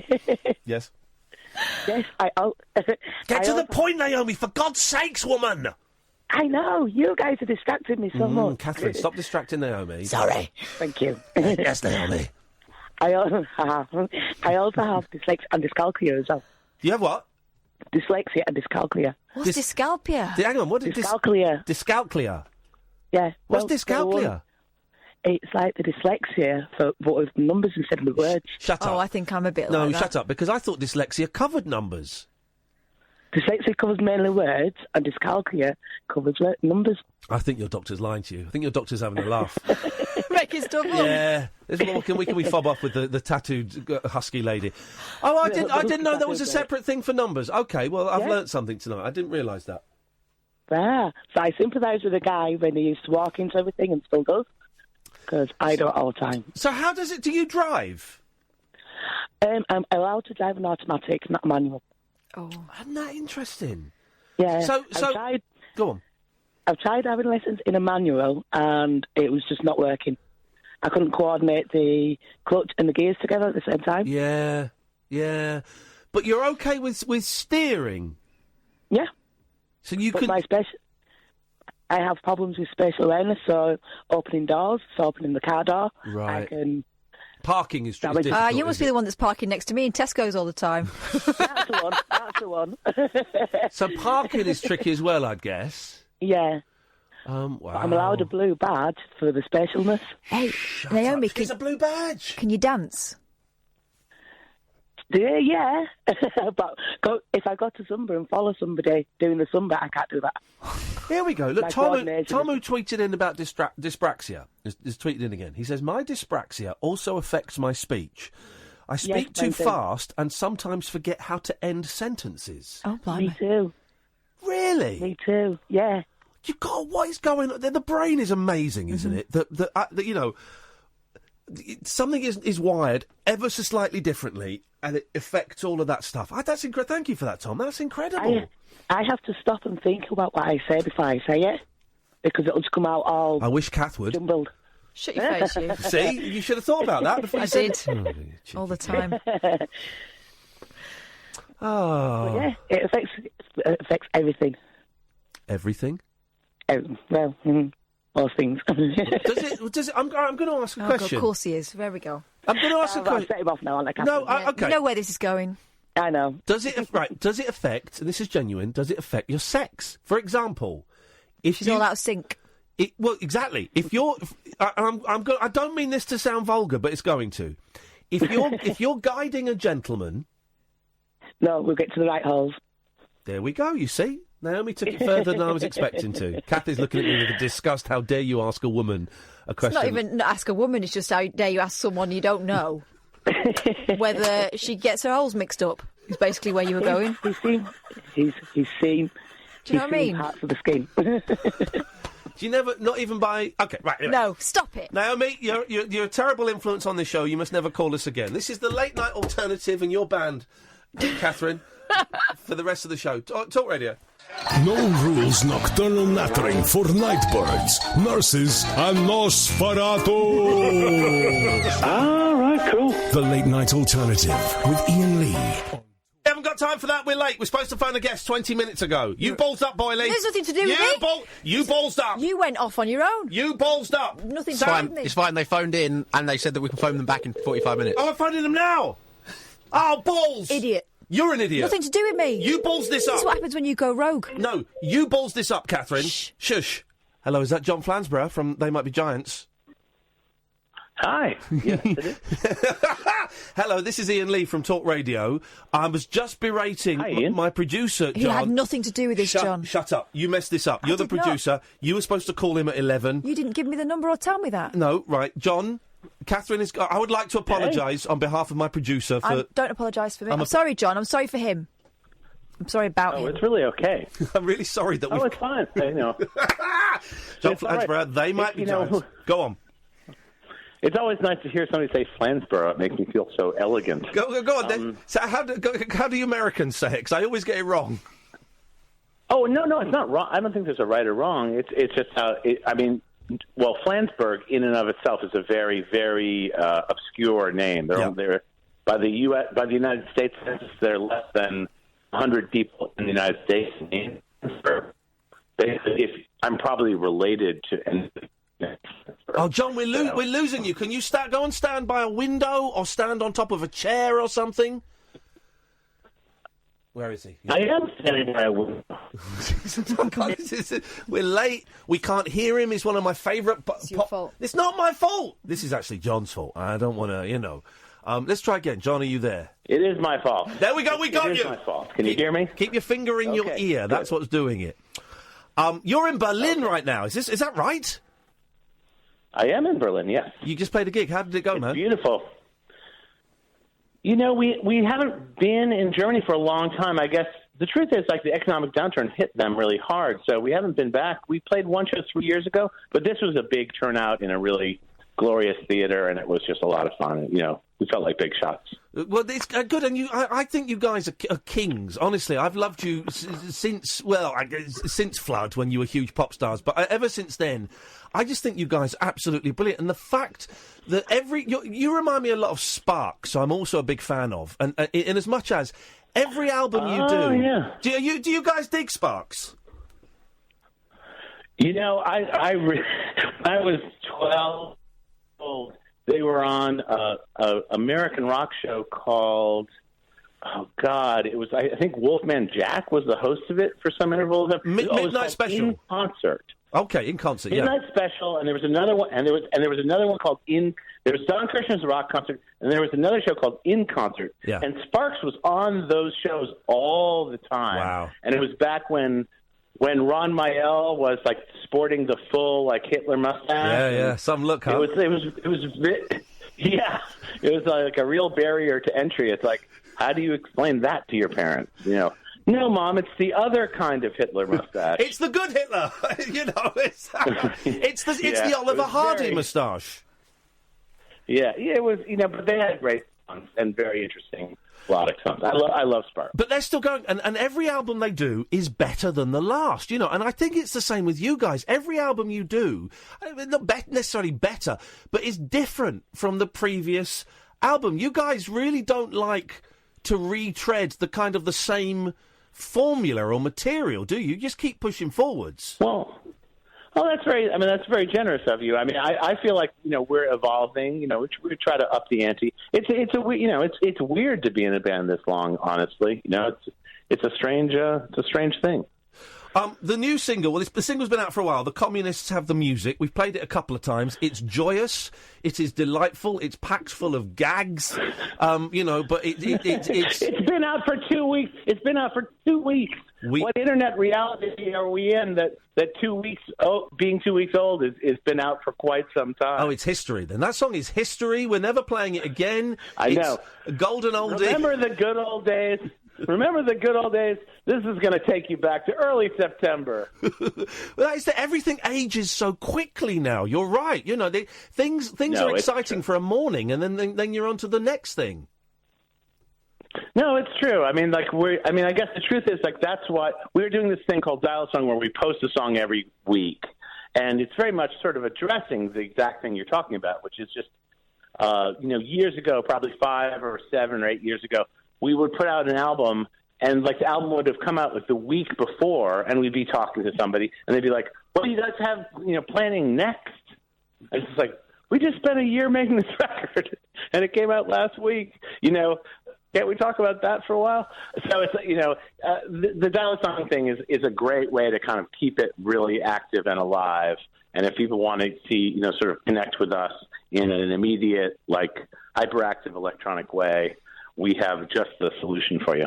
The dial-a-song thing, you've been doing this for 30 years, haven't you, where there's a phone number, and we're going to give it a call after this, and people, before you were kind of huge, and you had a cult following, you'd put a new song, on your answer phone whenever you felt like it, and people would phone in to listen to a new song. Well, believe it or not, that was back when the novelty of having a phone machine was something to talk about. Only people in New York City and London and Los Angeles had phone machines. So we were trying to sort of take that technology and turn it into something, of our own. Who's done your tour schedule? Because I'm looking at it now, and so you were over here this week? Last week. It's interesting you asked that. We actually take a stranger and we blindfold them and we give them some darts. Because I'm looking at it, it's ridiculous. So you played in the UK, in Leeds and Cambridge and Bristol. Congratulations if you went and saw that. Yeah. Then you're out on the continent in Munich and Antwerp and Amsterdam and Berlin and Hamburg and Cologne. And then you're coming back to the UK again. What's going on, man? Well, it doesn't make a ton of sense. And in fact, I think we actually went through Belgium, stopped in Belgium for a while, came into Germany, and then came back to Belgium. Yeah. So I don't know. It's like a spiritual journey. It's our Star of David tour. Well, Star of David. Well, listen, let's get these dates. So, October the 3rd, you're in London at the Barbican Centre. I've seen you at the Barbican Centre before. And if I remember correctly... That's a very posh gig. Mate, the Queen might be there. She's got a pass. Last time I was there, it was a few years ago to see you guys, and we were all told no one is allowed to stand up and no one is allowed to come to the front and dance. I remember you guys getting up and going... This is an effing rock and roll concert, guys. Stand up if you want. They Might Be Giants. It was like the MC5. It was incredible. But did it work, or did they scold everybody to sit back? I think it worked. There was a mad rush to the front of the stage, and you could see the security guards going, "Oh bloody hell! These bloody rock and roll Americans!" There's Jerry Lee Lewis we've got up on stage. Oh, it worked, man. So the Barbican on the go on. It's a hard thing, because it's you don't want to make the people who run the venue hate you, but you also want to have a good show. And I guess we usually play for standing audiences. It's a pretty up-tempo show.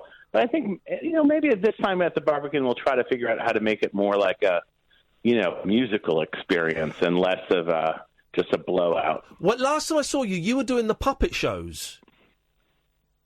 Puppet shows. You had didn't you have two sock puppets on stage with you? Oh yeah, right. Yes, right. Yeah, no, that's true. They we had these the avatars of they. It was for one tour we had these little hand sock puppets that we. The truth is we had this gigantic video screen, so we could broadcast anything across this gigantic screen. So I think our minds immediately went to what is the smallest thing we could present on this gigantic screen, and that was it. The show is called. So we got. Hang on, let's do the dates. We got London. I'm going to tweet all this in a minute. We got London on the 3rd. We got Manchester Academy 2 on the 4th. Edinburgh. Man, they're working you hard. Edinburgh on the 5th. And then Dublin on the 6th, but that's sold out, suckers. The show is called An Evening with They Might Be Giants. That makes me think, John, that it's going to be the two of you sat on armchairs, smoking pipes and discussing the 80s. Is that close? We're going to be discussing all sorts of things, but there's no sitting down involved. We do 2 sets. So we actually, instead of having an opening act, we basically open for ourselves. And that affords us the ability to do a lot of different kinds of material. And there's also different configurations. We're working with this incredible trumpet player named Kurt Ram, who's worked with Nile Rodgers and Chic, and he's played with Bruce Springsteen for years. The truth is, he's this incredible ringer. He's just a virtuosic trumpet player, and he gets a bunch of elbow room in the show to kind of show you what it would have been like if you had actually practiced the instrument, you were given in school. One of the greatest performances I've ever seen from you. It's in that, I can't remember what it's called. There's a documentary about you guys that came out about 10, 15 years ago. Is it Gigantic? Is that the name of it? Yeah. And there's a great performance. I'll show you in a bit, Kath. A performance of you doing Birdhouse in Your Soul on one of those American late-night chat shows, and the in-house trumpeter does the solo, and it's just incredible. I don't know if you remember the performance, but it is just one of those arms go up on the hairs go up on your arm. It's incredible. Well, that's Doc Severinsen from The Tonight Show. He's a very legendary sort of show business figure in the United States. He was in the 60s and 70s, he was very notorious for being a marijuana smoker. Good guy. And that was very, very risque in the go-go 60s. The go-go 60s. Hey man, listen, I'm hoping to come along to the Barbican Centre. I love you guys so much, and it sounds like you're. Come be our guest. Come be our guest.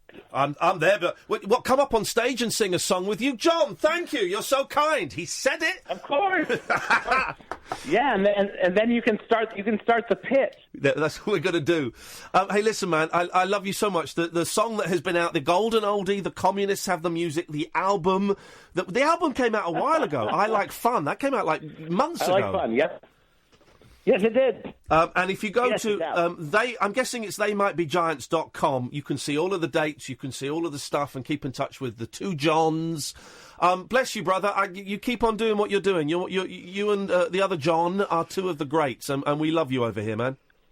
Well, I hope we can meet you at the show, and thank you so much for your support. We really appreciate it. We're just off doing our own crazy thing on the fringes of the world, so it's really great to just have somebody playing us on the radio, and we really appreciate your support. Oh man, we appreciate the music. Thank you so much, John, and say hello to the other John, and we'll see you in a week or two. Thanks a lot, man. I love They Might Be Giants. How can you not love They Might Be Giants? That's a pity you didn't phone him on time. You are out of order.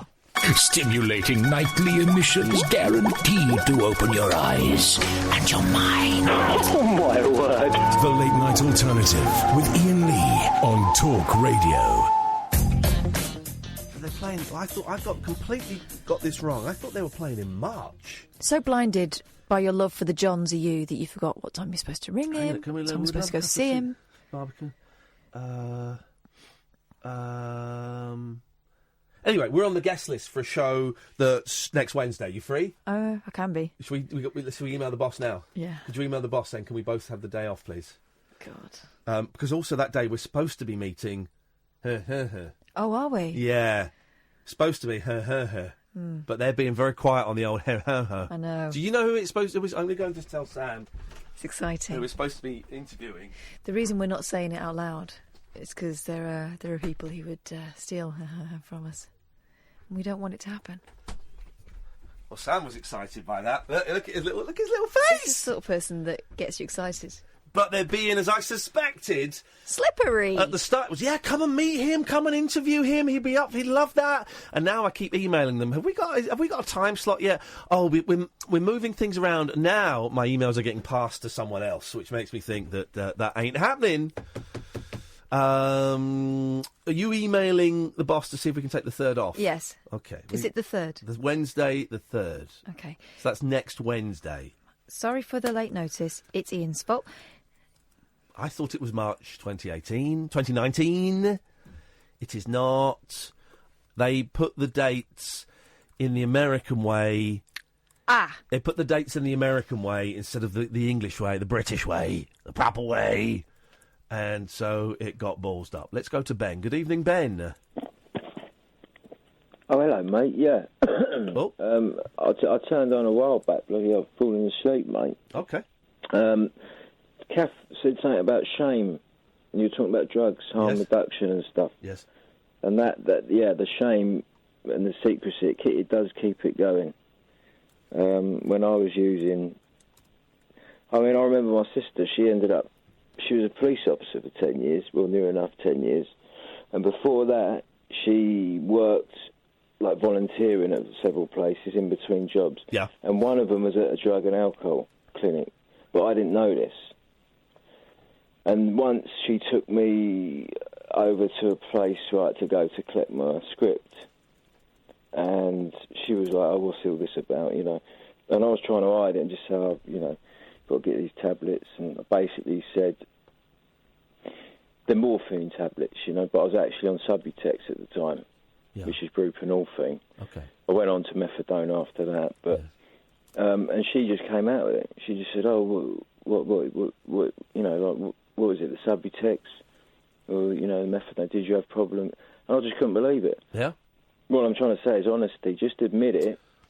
And the thing is, most people don't actually know what a lot of the drugs are. I mean, I know your thing was coke, but when it comes to heroin, a lot of people don't exactly know what it is. It's like, and my mum, she's in hospital now, but she had terrible arthritis, and she was on cocodamol, and then they put her on patches, these Bruprenex or something, patches, and they're buprenorphine. Yeah. And it's the same stuff that I was picking up from the chemist.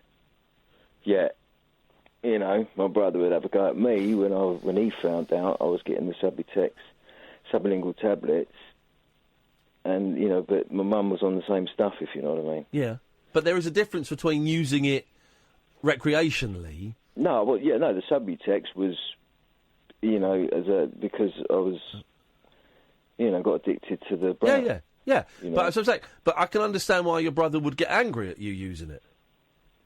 Well, I wasn't using the Subutex like that, was I? I don't know, because I'm getting a little bit confused. It's like a shopping list in Boots. What I'm saying is, I was going to the chemist every day. Yes. Like you have to do with methadone, right?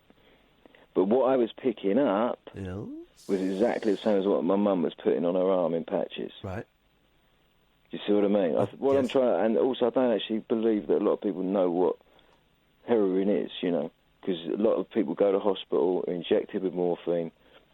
But then that word heroin, I mean, I didn't know what it was, 20 years ago. But, it's just morphine and acetic acid. Don't take drugs, Ben. Go and have a nice cup of herbal tea. Don't take drugs. No, you're right. Exactly. Have a nice cup of herbal tea instead. That's my advice. Right. That's my advice to everybody listening. You're right, but the CAF said about the shame, and the shame comes from the fact that drug users, when it comes to the opiates like the heroin, I think we're demonised and called utter scum. Well, that's where some of the shame comes for some of the people.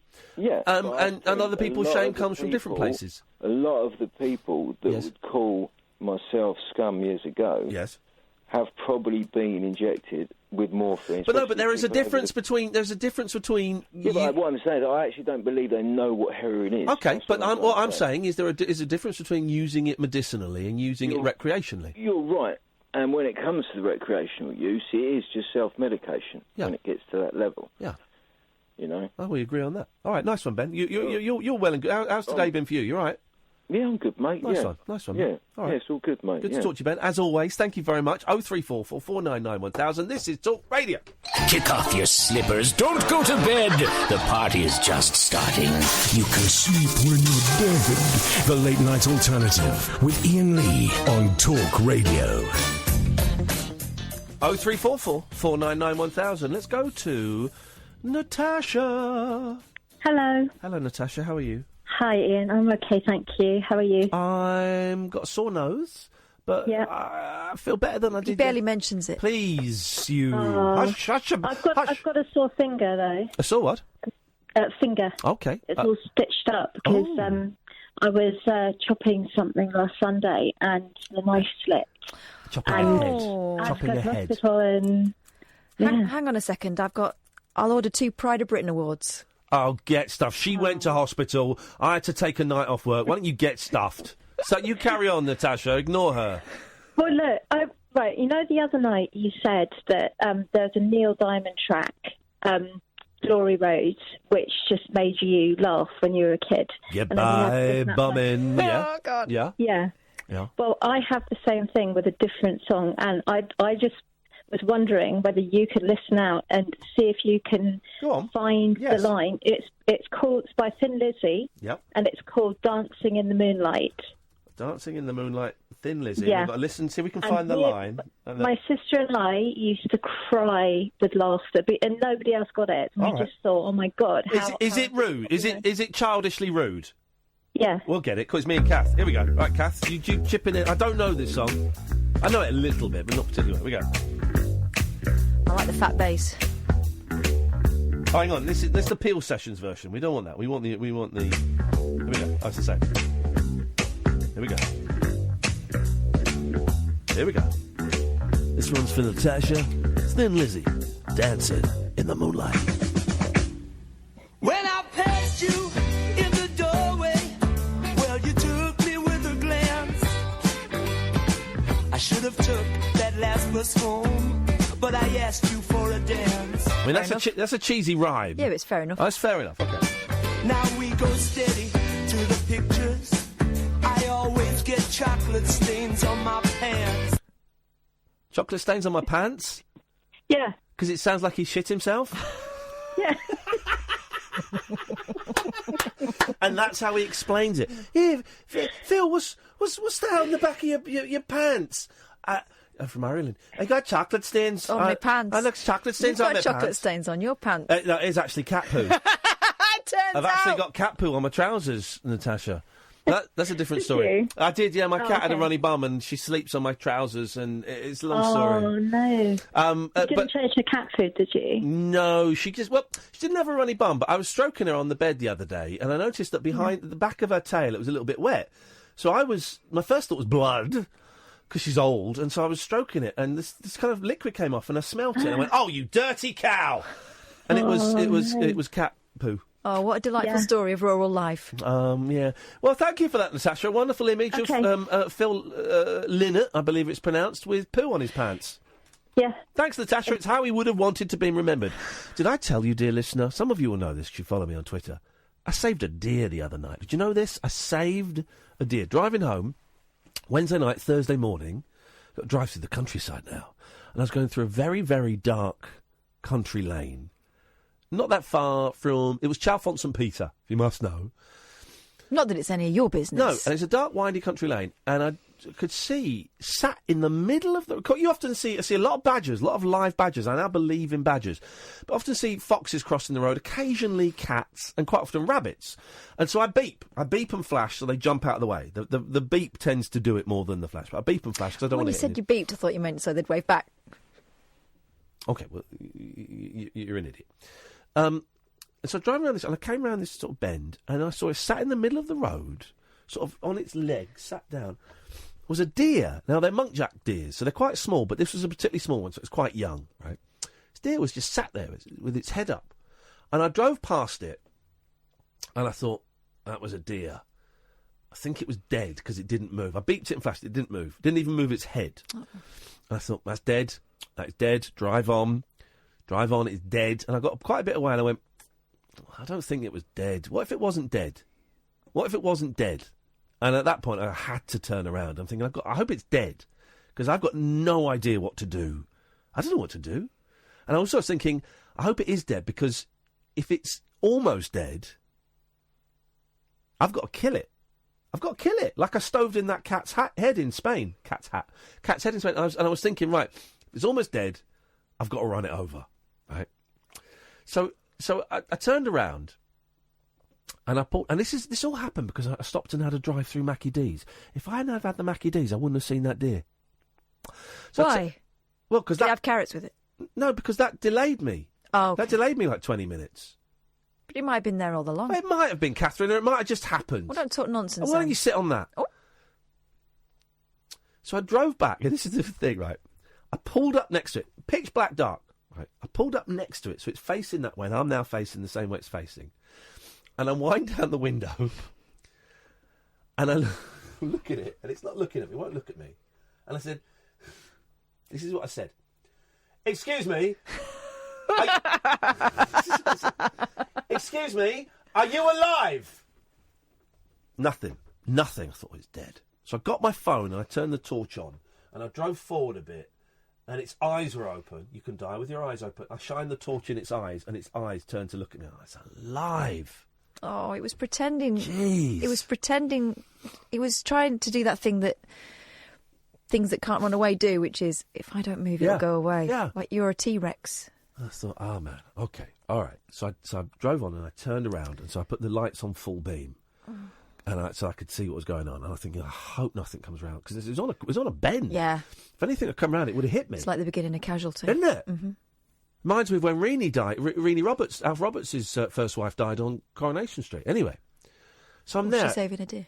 I went over... The thing is... Right, here's the thing. This was actually genuinely... This isn't me doing a thing. This was a spiritual moment for me. And you're being a twat. I'm not, but you brought Reenie Roberts into it. Because it reminded me I missed it. It's before my time. So I went over to the deer, and I'm doing that thing of... And I'm thinking, please just get up and walk away. And it just looked at me. As if to say, this is embarrassing. You don't want to know. And I got really close to it, and I started stroking it, and it lifted its head. Oh.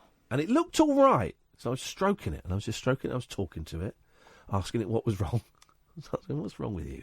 Come on now, man. Let's get up and go home. Couldn't speak. Get up and go home. So I'm stroking it.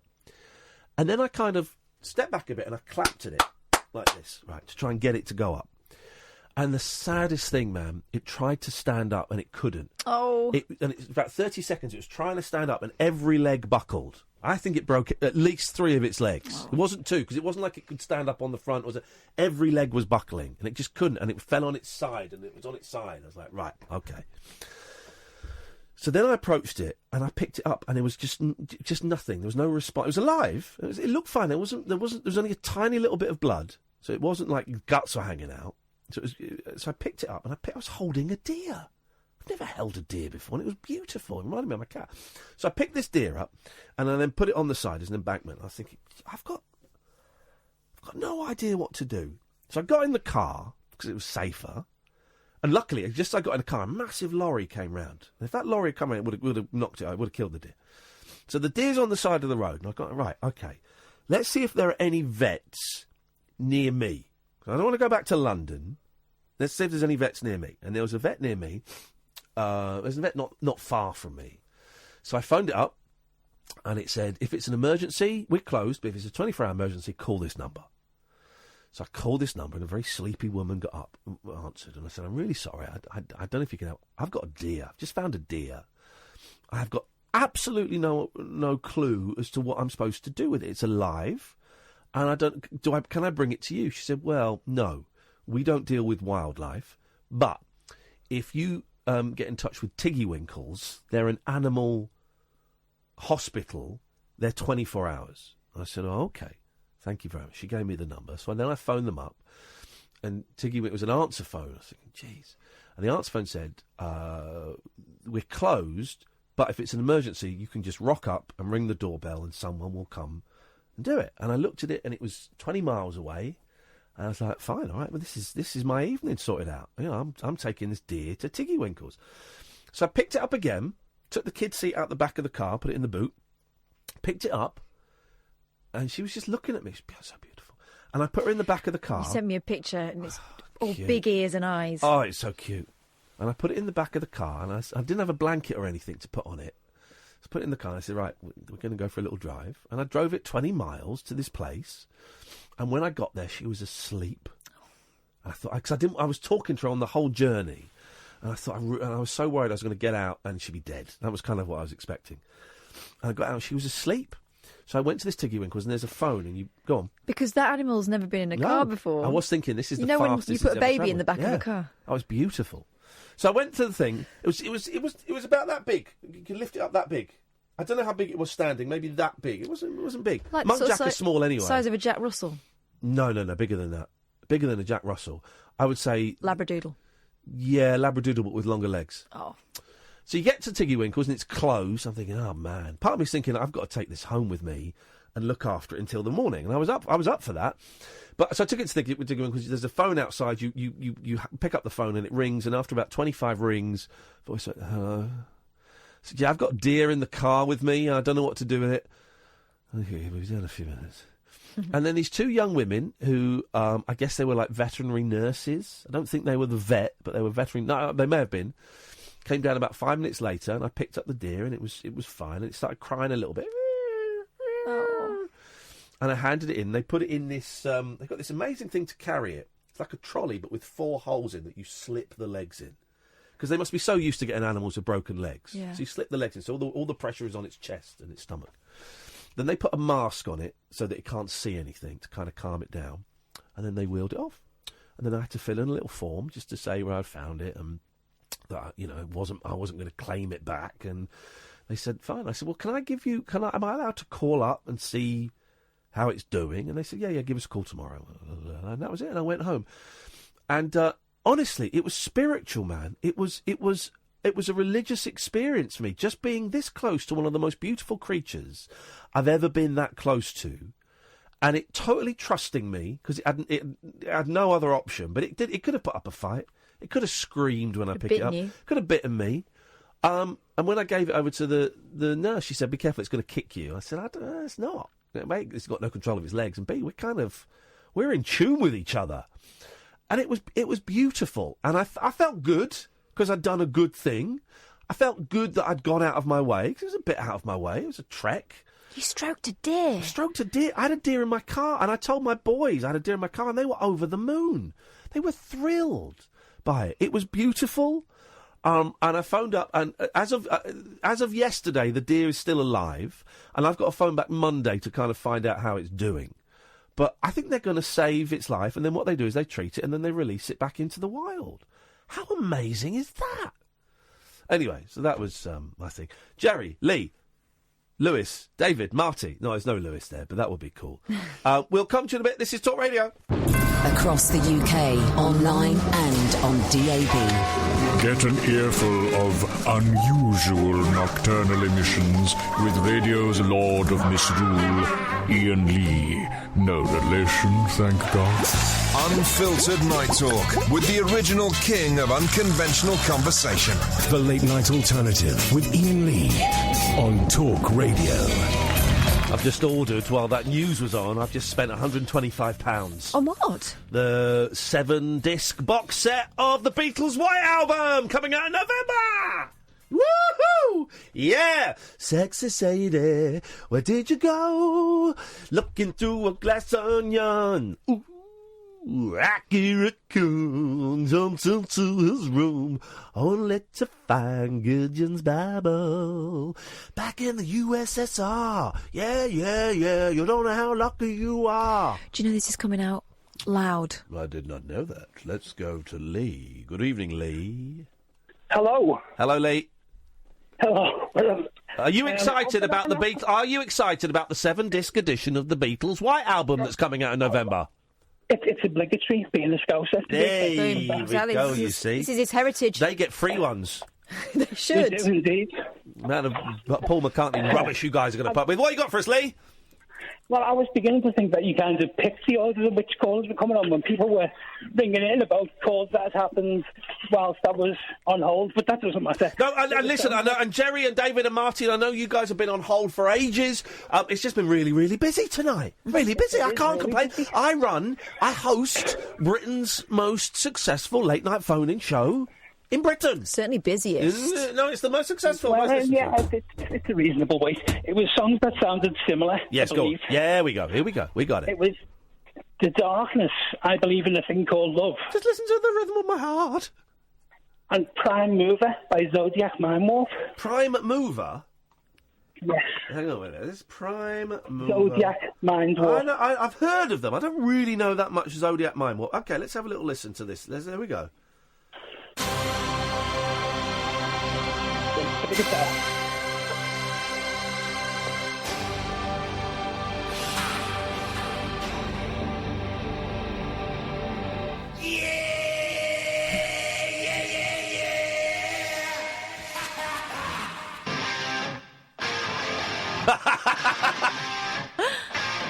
Hang on a second. It's a long time since I've heard this, but I think I get the vibe. But I mean, The Darkness were kind of pastiche. I thought that was a good tune. Oh, it was a great tune. Half of that first album was amazing, and the other half was awful. Here we go. Adverts. Man alive, I've got to wait 15 seconds for this advert. What the hell is wrong with these people? I got enough stuff. Hang on. 6, 5, 4, 3, poo, bum. Here we go. Hang on.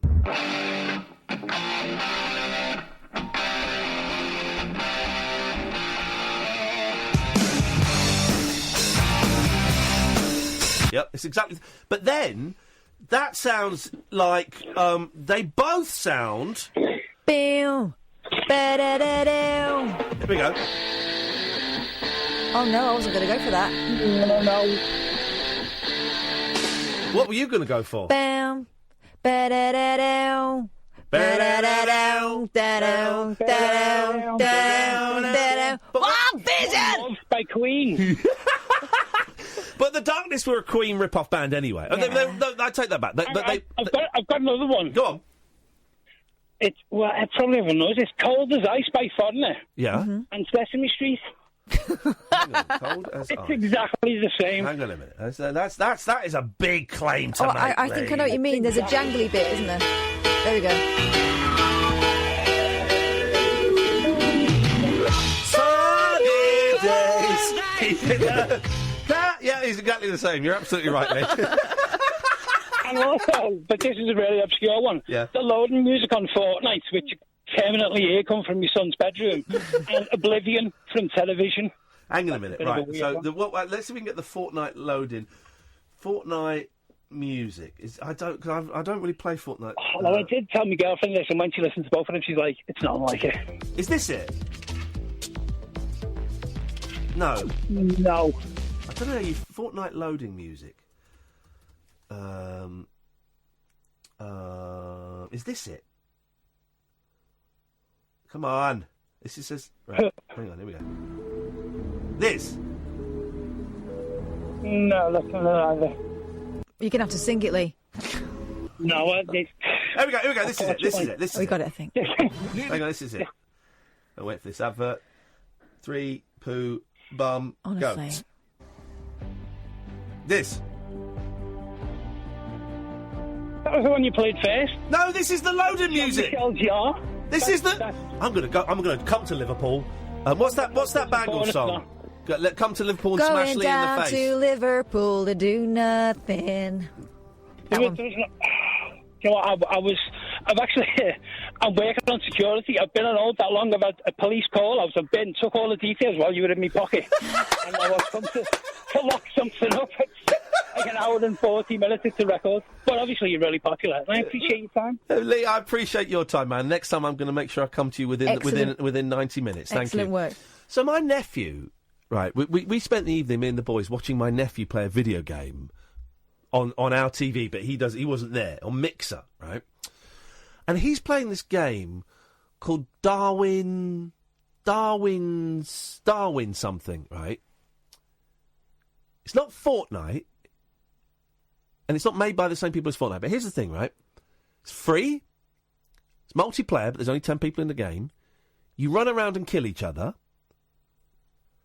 You chop down trees and you get wood, and you also find leather chairs and you chop those down and you get leather and you make stuff, you make weapons. So, it's exactly the same as Fortnite, but it's not Fortnite. It's 14 days. It's 14 days. That is a fortnight. I know, I'm like, it's like a knockoff. You know? No, but that's 2 weeks. Yeah, no, it doesn't matter. I don't get... You know they don't have the word fortnight in America. They don't have it. Hey, you know, the Spanish measure a fortnight in 15 days. Why? I don't know, they'll just say 15 days. Idiots, I'm glad we're leaving the EU. Good evening, Jerry! Hello. Hello, Jerry! Hello? Hello? Hello. Got something to say. Go on. The Beatles' Ticket to Ride and Scooby-Doo. Sounds the same. Hang on, but the Beatles' Ticket to Ride a musical youth? No, Scooby-Doo. No, Scooby-Doo. I sing the Scooby-Doo. They don't sound the same. What are you talking about? Just listen to it. A few to go. I don't need to listen to them. I know them both well enough. Scooby-Dooby-Doo, having a poo. Inside Shaggy Slipper. She's got a ticket to ride. No, they like each other. No, I don't need to. I'm listening to them in the jukebox in my head. I know, but listen, I love the Beatles and my kids love Scooby Flippin' Doo. I've got both of those songs going through my head constantly on a loop. I'm going to see Jason Donovan next week. You're going to see who? Jason Donovan? Yeah, he's appearing at Crew. Jason Donovan? Yeah, his midlife crisis tour. He's doing a karate tour. Midlife crisis too. That'd be great. I love Jason Donovan. he's great. I think he's great. I'm going to ask him if he's an interview for you. Get Jason Donovan on my show. I want him to be my friend, because I think I'd get on with Jason. I've met him a couple of times. And his dad, Terence. Yeah, I've met him a couple of times. He's a nice lad, Jason. He's been through a lot. His autobiography is a cracking read. Have you ever read it? No. Oh, it's a great read. Johnny Depp saved his life. He collapsed. He collapsed of a drugs overdose outside the same club. Viper Rooms. Yeah, where Phoenix Knights died. Wow. And Johnny Depp's saved him. Johnny Depp's saved him. It's a great read. Everyone should go and read Jason Donovan's book.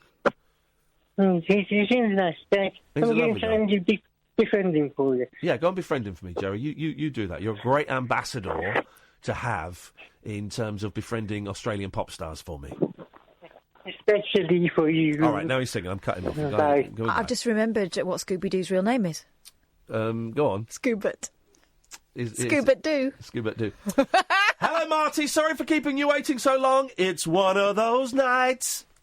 One of those nights. It's all good, dude. I'm just sitting here at work. Yes, it's all good. I've got a really sore nose, and it's not for a naughty reason this time. It sounds like it as well, dude. It's actually coming through on the phone much more, I think, than on the radio. Yes, man. It must be a struggle, man. It's a struggle. It is a struggle, Marty. But do you know what? Doesn't mention I took one night away, and Kath let some weirdo come on and sing a Limp Bizkit song, and I thought, whoa, I'm coming back. Did you hear Kath last night? I have to be honest. I was watching the Super Bowl. The Supreme Court nomination thing, and I was just stuck to the TV. It's the Brett Kavanaugh nomination for the Supreme Court in America. Oh, well, hang on. The thing where he was openly accused of the sexual assault. That's right. Yeah, that's what I was watching. Yeah, I tried to. I couldn't find a live. I did actually try and watch a bit of that. I couldn't find the live stream. I've seen clips. It didn't look. It didn't look like a pleasant environment, did it? That's Trump's America. Let's humiliate a woman who's making claims of sexual assault. Let's humiliate her. Let's do that. That's where we are now. That's where we're at. They made a little bit of a step today in that they're going to at least do an FBI investigation now of these allegations. So that's a good step, but Trump, the idiot, has limited it to a 1 week investigation. Oh, man. Well, here's the thing. Trump is doing everything he can to curtail women's rights. He's trying to change the abortion laws so that women can't make decisions about their own bodies. He's changing all of these kind of things because he hates women unless he's grabbing them by the pussy. Did you get that clip of Paul McCartney saying that? Oh, no, I didn't. Can you get that clip? There's a brilliant clip, Marty. There's a great interview with McCartney on a podcast called the Soda Jerker podcast. It's done in Liverpool by these two lads that do a podcast there. And it's a really good interview. It's a nice kind of fan interview. They suck up to him a little bit too much, I would say. The introduction's like 20 minutes too long, but it's a good interview. And McCartney talks about Trump, and he says, and he sounds really old on it, when Trump is saying, grab him by the pussy. And I want that as my ringtone. I want Paul McCartney saying grab him by the pussy as my... You're going to go and do it? I'm going to go and do it now. Boyley is on the case! Boyley. I asked her 2 weeks ago now. She's doing it. Yes, I did. 2 weeks ago, liar. It was 2 weeks ago. Anyway, Marty, she's gone. Let's talk man to man. How's your willy doing? How are your balls? Yeah, they're not too bad. Have you had your prostate checked? Have you had someone put a finger up your bum recently for medical or pleasure reasons? Never had that done. Wow, you should do it. I have had a test though a few years ago. Yeah. But I was all good. Also just one more quick thing. I didn't want. No, go on. You take your time, man. You've been keeping for ages. You take your time. All right, cool. Yeah, just one other thing I find a bit. If Trump has ordered this investigation into this nomination, and he's had 3 allegations against him, isn't it a bit ironic considering that Trump himself has had, 20 plus allegations against him? Well, they've got no respect for women. They've got no respect for law, for the American public, or for women. They hate everybody, and it's awful seeing this go on. And it's like, well, this is going to go on now, and I reckon he's going to get a second term, and this is it. We're stuck with that asshole, now, it's now acceptable to think that grabbing women by the pussy is an okay thing to talk about, and maybe even do, and it's awful, and you can just see all of the hard work that we as a human race have done over the last 50 years, just slowly, where time is being turned backwards. It's incredible, isn't it? I completely agree with you. Completely agree. All I can say is that I'm happy, even though I live in North America, that I'm in Canada. Yeah. Oh, Canada's a great country, man. I love Canada. Yeah, I love Canada. I mean, I've been here now, coming up 10 years. I've been out of England maybe 17. I have no plans to go back, so. No, okay. But I wanted to, actually, the reason I was ringing Ian was because what you talked about earlier with Sheffield University. Oh, yeah. Yeah. And I think it's a great idea that they're bringing it out into the open. Yeah. I think, like, mental health, I think the more it's discussed in, public forums and open spaces, the more people can be, educated and understand, perhaps even appreciate the issue a bit more. Here in Vancouver, where I live, I'm not sure how the news in England would react if something similar happened in England, but here in Vancouver, we actually have safe injection sites run by the government. And so drug users, with addictions, they can go to these sites. And like the guy who was on earlier, which made me call, the guy, I think it was from LEAP, it's a model of harm reduction. And so it offers a clean, sterile environment for people. There's nurses and doctors on hand, clean needles. It's been open since 2003, and there's not been one death there. They provide a detox facility on site as well. Material to help people get off drugs and seek other avenues. Canada is quite progressive, and we're definitely having. It's a big problem in North America. You probably would have seen that as well in New York. Yeah.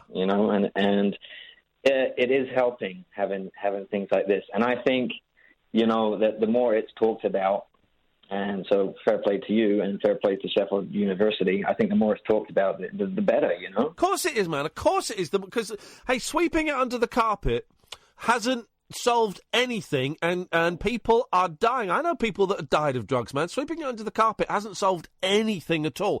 Let's get it out there. People are going to use drugs. Okay, that's not ideal, but what are the safest ways to use drugs to minimise the chances of someone dying? Why is that controversial? That's not controversial. It's not saying, hey, we think taking drugs is cool and you should all take drugs and No, not at all. It's just saying, look, we know you're going to take drugs. Probably not a great idea, but if you're going to do it, if you're going to inject a drug, try and do it with someone else in the room. That makes sense, because if you nod off, if you start to die, the other person can phone 999 or can revive you. Or, it's not ideal, but I don't want people... And some people go, well, listen, if you die of a heroin overdose, that's your own fault. Well, okay, but I don't want anyone dying from drugs. You don't need to die from drugs. So let's try and save some lives. That's it. That's it. We have to try and save as many lives as possible. That's what's going on here. I just had a quick look at the statistics here. Yeah. This might be shocking, I don't know, to some people. Yeah. Last year, the daily average number of injections was 415. 6 overdoses a day. There's never been a death. Since 2003, there's been 6,440 overdoses. So, it's still a big problem, but it's definitely helping. And just going back to what you said, Ian, too, about earlier on in the show, and about having more information and about drugs. And God, I hope my nan is not listening to this right now. She's probably listening to this. Here we go. Yes, sir. But, like you, man, I really wish, I overdid it on a lot of occasions. Yeah. And I really wish I had the information or the people around me to steer me at least in the somewhat of the right direction. Well, here's the thing. You know what I mean? I don't know if I'd have listened. But I was not your average drug user. You know, I was a hungry hippo when it came to drugs. There might have been people who would listen to this. And what is good about this is they've not done it, Sheffield University Student Union haven't done it as a, hey kids, why don't we have a little chat about drugs, huh? You like getting high? You want to get high? Well, here's how to get high. They've not done it like that. They've not done it in a crazy, this is adults talking to kids. They've done it in a really factual, these are the facts. These are what you can do to make things a little bit safer. The advice is actually from an external body called the Loop, which is why I got confused earlier when we were talking to the Leap, right? And they sounds like they're doing a similar thing to the Leap in that, you know, they're just trying to demystify it. Hey, nice one, Marty. Thank you very much for that. 0344 499 1000. I'm just hoping I can get this to work. Is this going to work? Hang on a second. Grab pussy. There we go. It works perfectly. Thank you, Catherine. Whispering lunar incantations for cross-parents, cross-dressers. Did you know this about me? And cross-rail workers. Steel and polycarbonate. The Late Night Alternative with Iain Lee. I've got a very poor internet connection. On Talk Radio. 0344 499 1000, and as Paul McCartney would say... Oh, did that not come out? No. What happened there? What did I do there? Hang on. What have I done? I've done something there. Hang on. Edit.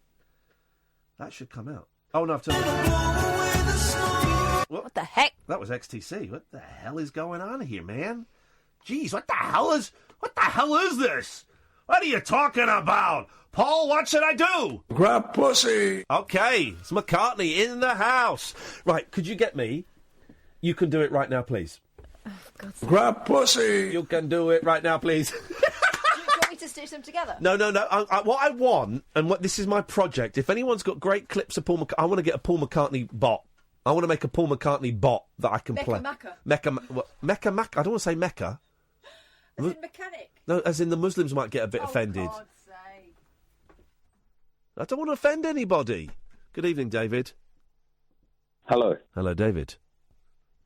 Ian? David? Ian, you sound different. I've got a cold. Okay. Yeah. All right. Hi, Ian. David. And hi, Kat. Catherine has gone because I've sent her on an errand to get Paul McCartney saying, you can do it right now, please. Okay. Well, what I wanted to talk about, how long have I got? Until you get boring. A couple of minutes? Okay.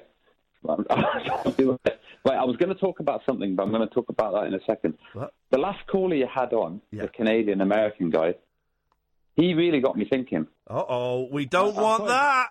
You don't? Okay.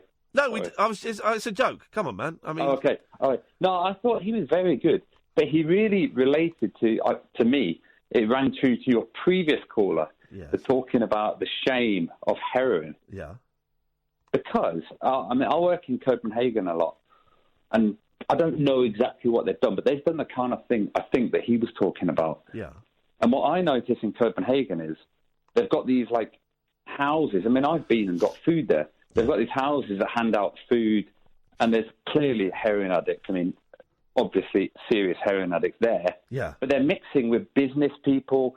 They hand out food, and everybody, they all mix together after work. They all sit on park benches in the middle of Copenhagen, and they're all together, and everybody's chatting. And like what the guy said way before, the earlier caller, about the shame of being a heroin addict, I don't know, there's something about the way in Copenhagen they all mingle is a nice thing, and I think it helps everybody. It helps the drug addict, and they're not that we don't have in the UK. I never see that in London. I live in London. I never see heroin addicts chatting to business people at 5 o'clock after work. Well, hang on. So hang on. Well, business people could also be heroin addicts. You don't know. Of course. But so hang on. So in suits. Yeah, but so suits are hanging out with heroin addicts in Copenhagen. Yes. But where though? In Istegard. But in what? Like in a bar? In the street? No, there's communal areas in the middle of the town centre. Yeah. And right in the middle of the central city centre. Yes. Areas where everybody, after work, you buy a beer from a bar or a wine store. You sit, you chat, you have a cigarette, but everybody is mingling. But how do you know that heroin addicts are there? Are they shooting up? Yes, they have. Well, you see some of them shooting up. No. They sit there. I mean, I can recognise a heroin addict. Oh. How's that? Yes. What? I mean, I'm talking a serious heroin addict, as in track marks on the arms, tourniquet on the arm. Okay, well, yes, if they've got a tourniquet on the arm... Yeah, but they're not wandering around with tourniquets on the arm, are they? Yeah, they're shooting up in the street. Right. Yes, they are. Okay. And there is centres where they go to shoot up. They get given clean needles. Yeah, I've heard that, yeah. And then they go outside, they sit, they're having a beer. But they're having a beer with people, people that have just finished work. I'm guessing these guys aren't working, so a lot of them are kind of more... Okay. I'm guessing homeless people, but they are sitting together. Okay. The people that have finished work in an office sit and they talk to the person that lives on the street and they share a beer with them. I wouldn't want to talk to someone who's injecting heroin. Yeah, no, I know what you mean. I understand that point, but what I'm saying is there's a different attitude. Yeah, okay. No, I get that. Yeah. And the guy that spoke before about the shame of heroin, there doesn't seem to be that there. It seems to be more everybody's helping everybody. Yeah. Well, it's a different community. I can't explain it, but no, I get it. In this country, we treat drug addicts like scumbags, which is completely wrong because we don't realise that it's a disease. It's like treating someone with cancer as a scumbag. They didn't choose to have cancer. They didn't choose to be a drug addict. Watch everybody start tweeting me saying, "Well, you can't compare drug addiction with cancer." You can. They're both diseases, and the people that have them didn't choose to have them. Exactly. I'm with you on that, Ian. Yeah. Or, I mean, I'm maybe not articulating very well, but I found it really amazing to sit on a park bench, and I was drinking beer myself, sitting with a guy who clearly just took a hit, and people are talking, and everybody's kind of chatting. Yeah. It was the weirdest mingling of society. And I thought, you know what, that is going to help everybody. Can I just try out? Can I just with problems? It's not going to help. Can I just try out my new toy? Yeah, of course. Okay. Grab pussy. You can do it right now, please. Yeah, that works. I'm going to build a Macabot. I'm not going to call it a Maca because that is gonna really offend people. It's a Macabot. So grab pussy. You can do it right now, please. Okay. Grab pussy. Right. We got tonight. We're joined. This is how it's going to be. This is just like a little taster. Tonight, thrilled to say, we're joined in the studio by one of my absolute heroes, one of the best songwriters of all time. Just one of the most innovative bass players of all time. It's Paul McCartney. Paul, is there anything that you would like, a message you'd like to pass on to the listeners? Grab pussy. Wow, really? When do you want them to do it? You can do it right now, please. You see where we're going with this? Hang on a minute. You got more? I might. Boyley, you send me the Macca. We're going to do this. Macabot is on the way. Anyway, David, what else did you have for us? Yeah. Okay. The reason why I called. I don't know. I mean, this isn't meant to be a depressing thing. Uh-oh. But I know we were earlier talking about the flaxy or craxy, like brain stuff. Yes.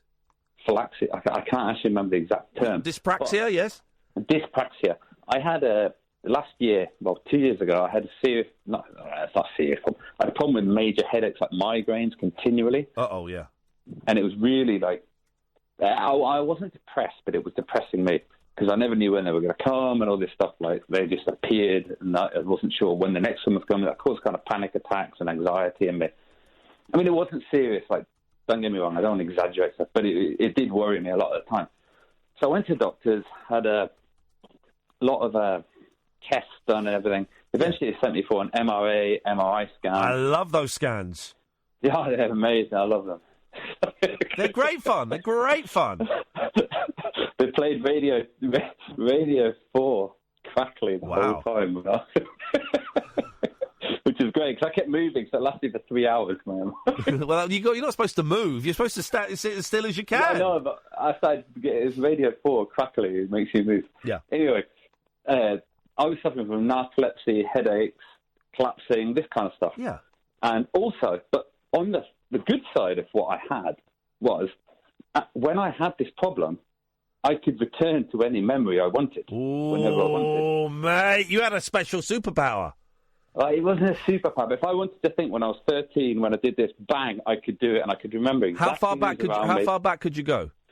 About teenage years. I couldn't go any earlier than that. Okay, so maybe about 8 or 9. So yeah, well, hang on, that's just memories. I can do that.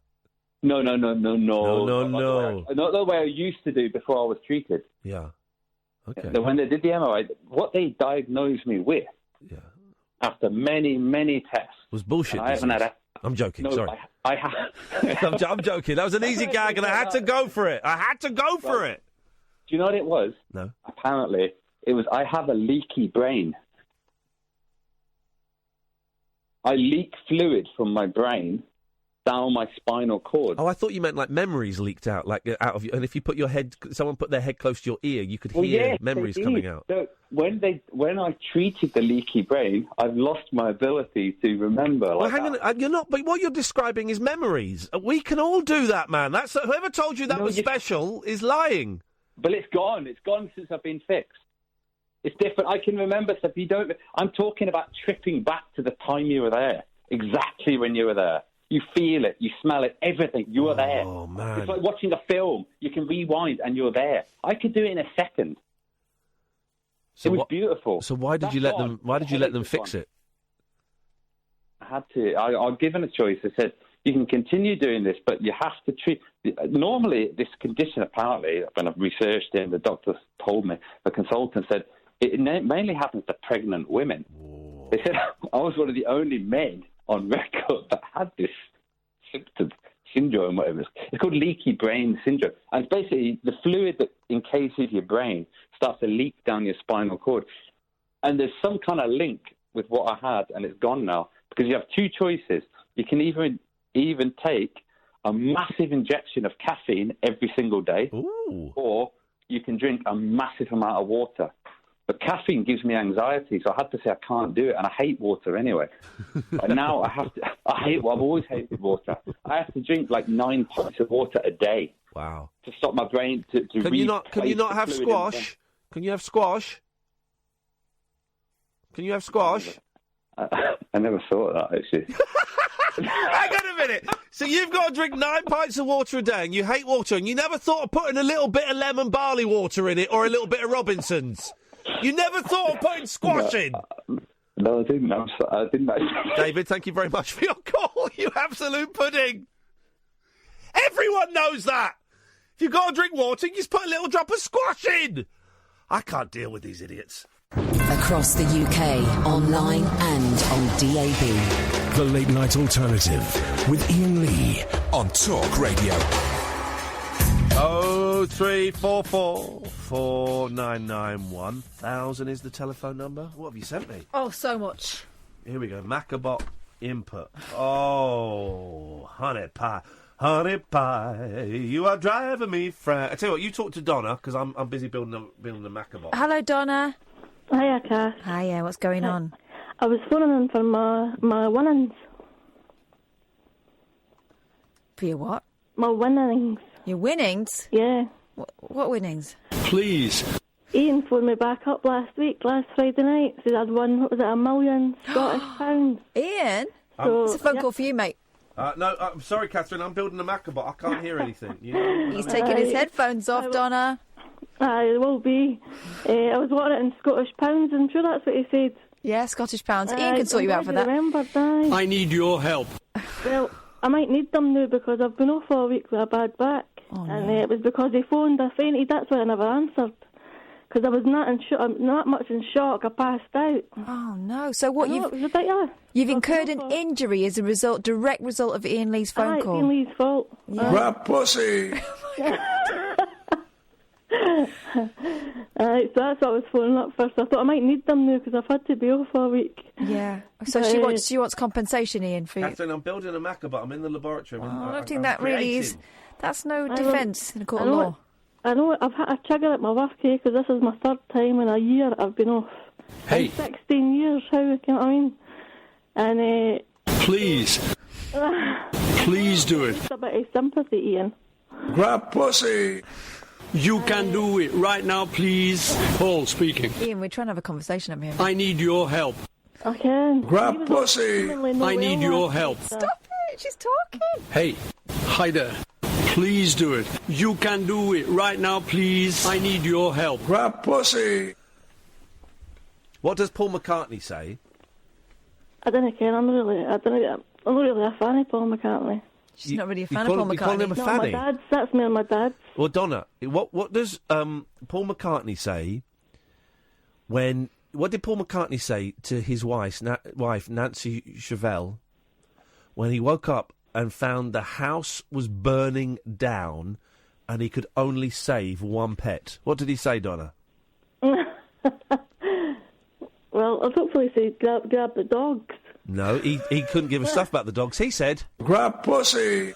So I can't do that to get compensation for my work, can I? What are you banging on about, woman? You're phoning up this radio show at 25 minutes to 1 on a Friday night demanding money? This is insane. Right. This is insane, Donna. You're blackmailing me. I will never, ever bow down to the blackmailers. You're being reported to the police. I've got you in a barrel. I've got you over... You'd love to have me over a barrel, and I know what you Scottish ladies like to do to men when they're over barrels. Well, I'm not into that, even though I've got some Vaseline. I'm reporting you to the police, the West Lothian police, and you're gonna go to a Scottish prison. No, the police. They're going to report you to the police. Exactly.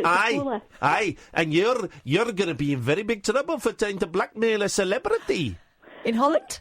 If I lose my job, I lose my house. I'm going to pack up my stuff and I'll just come down and move into your farm. I hope you do lose your job, because people like you don't deserve to work. What if she loses her house? If she loses her house, then she'll have to go and live in a loch. In a what? A loch. A loch. Go and live in a loch with Nessie. Don't be racist. You're going to provide a boat?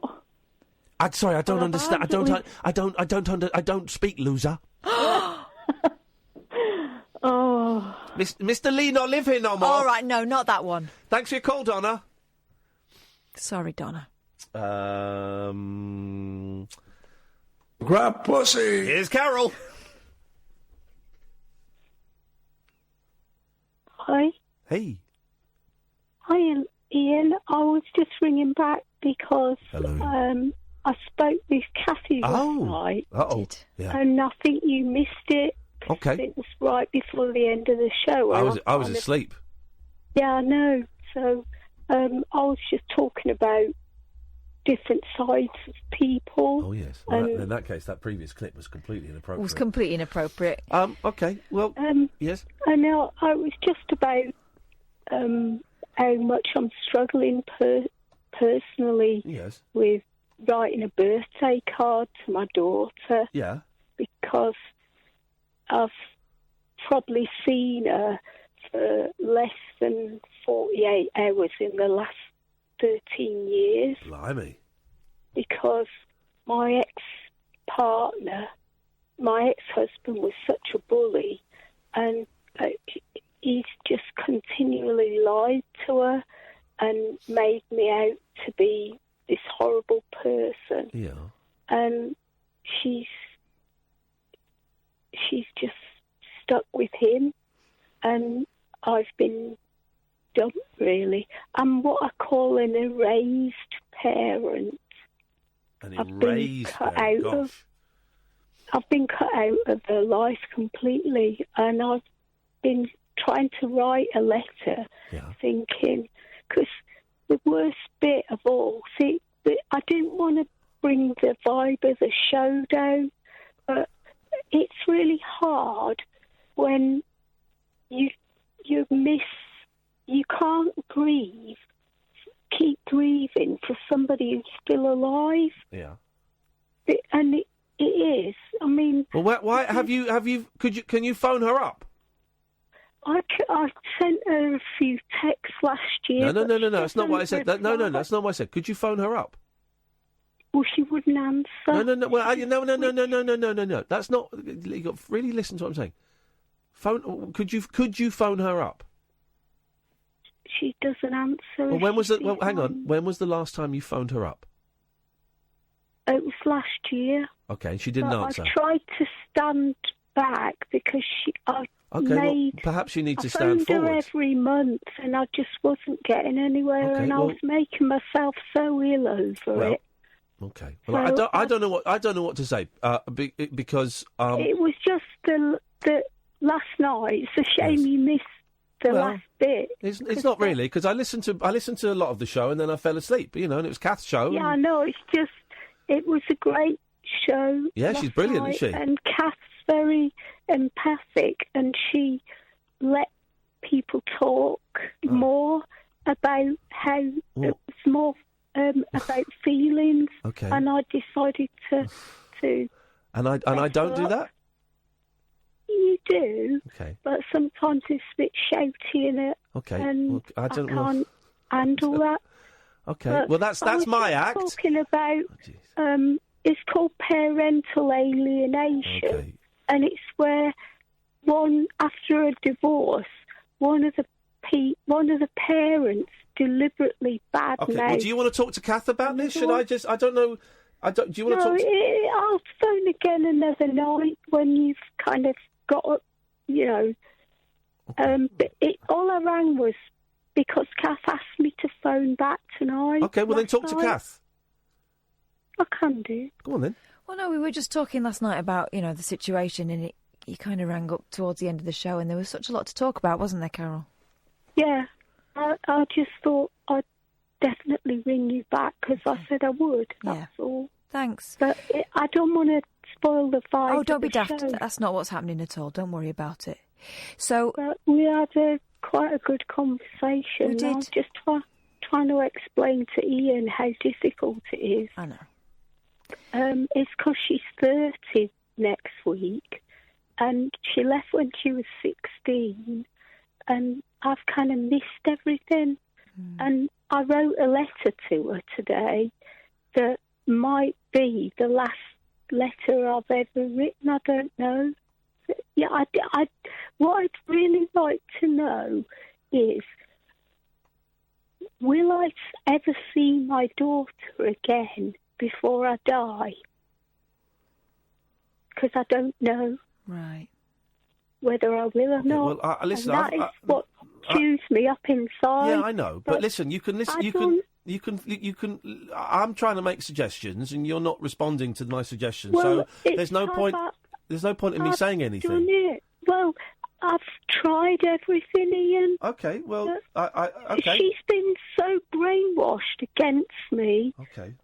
We tried to get back together, and she came to see me when I'd broken my hip, and she turned up in hospital, and somebody that I thought was a friend that turned out to be really nasty sort of stirred it, and she stomped off again, and trying to reconnect. We were seeing each other for like an hour, a year, or a couple of hours, just to try and take things slowly. Yeah. And she turned up, and I didn't even recognise her when she walked in the hospital ward because I was sort of out of it, like, on some really strong painkillers. And I was just talking about how difficult it is because I know where she is, but I can't reach her. It's like she's been taken into one of these weird cult things. That's the nearest I can explain it. Can I make a suggestion? And it's only a suggestion because I only know, a tiny bit of the story. That letter that you've written, does it talk about that kind of stuff? Because I would just steer clear of all that and just talk about how you feel. I've just told her, a few things. I've put. But don't put anything. I'm really worried about her. Okay. Because she's my only daughter. She's my only child. Yeah.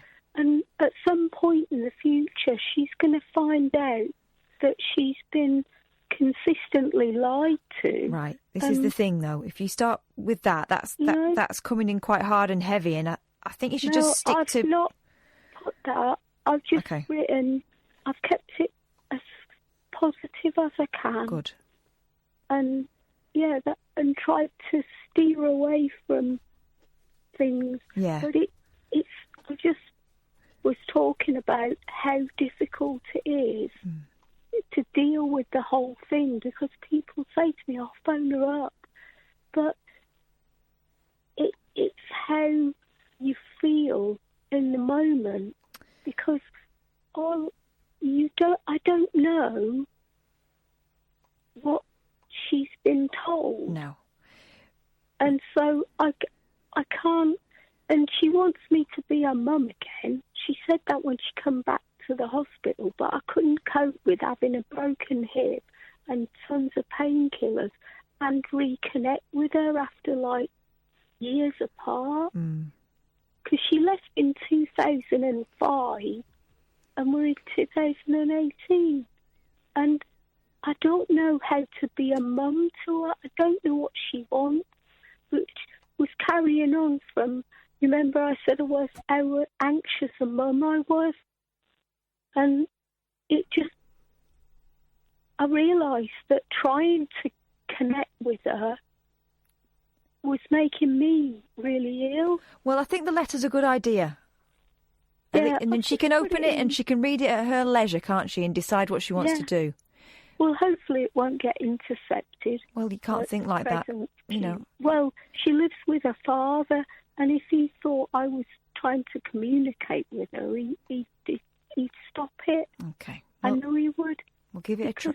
It sounds like it's worth a try, Carol, because it sounds like she wants to reconnect with you at some point. She's tried before. 03444991000. The Late Night Alternative with Iain Lee on Talk Radio. We'll get you talking. 03444991000. Martin Kellner's on at 1. Good evening, Giselle. Hello. Hello. I just had a bit of advice for Carol, actually. Okay. I don't want to continue a subject that needs to be nipped in, not massively continued. But the way I'll come at this is the opposite. I am estranged from my mother. Have been for 6 years, and I left when I was 17. So I have almost the opposite perspective. I don't have any contact. If it was me, and I was wanting or sort of was going to get a message from an estranged parent, I would want it to be honest, but I would also want it to be clear, because there's no point in going over things that have happened or things that... For me, I'd want it to be very future-focused, and I'd also just want the truth. No blame games, no nothing like that. But what Carol has to remember is that she hasn't seen her child since they were a child, and they are now a grown-up. So that perspective is kind of very important. And I think also for Carol to speak to somebody that may be like a counsellor or somebody that is professional in dealing with this situation might help, I think. All right. Nice one, Giselle. Hey, how's things going for you? Me, I'm all right. I just, as a friend of mine says, up and down like the Tower Bridge. So a bit like that. Yeah, I know what you mean. Well, have a good weekend, Giselle. It's always nice to hear your voice. You too, Ian. I'll see you at the rabbit hole. Tutty bye. Fake Sheila's on the line. Good evening, Fake Sheila. Hello, I'm not Fake Sheila, I'm Sheila. It says on my screen, every time, Fake Sheila. I have to go by the screen. Are you still there? Have I been cut off? No, we've not been cut off. You're still here. Okay, so I had some stuff to say. Go on, Are you then. still there? Yes, we're still here. But if you ask me one more time, you get cut off immediately. Okay, so I loved the show last night. It was good, wasn't it? Oh yeah, Yeah. it's great. Yeah. Well, let's just say that maybe at some point we're not quite. Maybe Kath will get. Maybe Kath will have her own show, but we don't know. I'm not saying anything. I didn't say anything. Okay, there was stuff last night that I just thought, wow, I want to call her, but I didn't. The heavy metal More guy. important than me to phone up. The Limp Bizkit guy. She's great. She's so good. Oh no, you made me forget what I'm going to phone up about tonight. Uh-oh. It's terrible now. Oh God. What? Okay. Oh. Right. So I've got tickets to Rabbit Hole. I just heard the idea land back in your head. Yeah, there we go. Am I allowed to have tickets to Rabbit Hole? What? You're allowed? Have I got them? Have you got what? Tickets to Rabbit Hole. I don't know. Have you? Yes, I bought them. Well, then you've got them. This is the weirdest conversation ever. I think all of this talk of drugs has got us high. Okay, so what I want to say to you is, for a long time now, I've been watching a video, and we watch it, and every time I watch it, I think, oh, that's Iain Lee, it's Iain Lee, it's Iain Lee, it's Iain Lee. Yes, is it a And porno? today I thought, I haven't done any of those. no, it's Mungo Jerry. And so I did tweet it tonight, Yes. and it's you. I'm not Mungo Jerry, no. Have you seen that video? That is you, mate. Of what? Of Mungo Jerry? The video, the original video from the 70s. I put it on Twitter. really do Twitter, but I don't click bloody hell, that looks like you. Yeah, it was me. It so looks like you. Every time I see it, I Yes. think Iain Lee, Iain Lee, Iain Lee, Iain Lee. Yes, that was me. I confess I was Mungo Jerry in the 70s. But isn't that a compliment? No, well, You're not Mungo Jerry, but you're that bloody keyboard player. It's great. Oh, that you posted a picture of it? Yeah, I saw that. I didn't look anything like me. It was a beardy man. Bloody hell it does. It doesn't look anything like me. Kath, what do you think? Well, it's a man with a beard. I mean, It looked absolutely. I'm scrolling down. Really? Down. I'm scrolling. You don't think that looks anything I'm trying to find like it. you? No, it looks absolutely. No, It looks absolutely. Evening, Martin. It looks absolutely nothing like me. it's a bearded man doing a stink face. But No, that looks absolutely zero like me. Wow. Yeah. But if you watch the whole song... No, not going to do it. Okay. But thanks for your Okay, call. that's fine. Bye, fake Sheila. Bye-bye. Bye-bye. What's a weirdo? Hello, line one.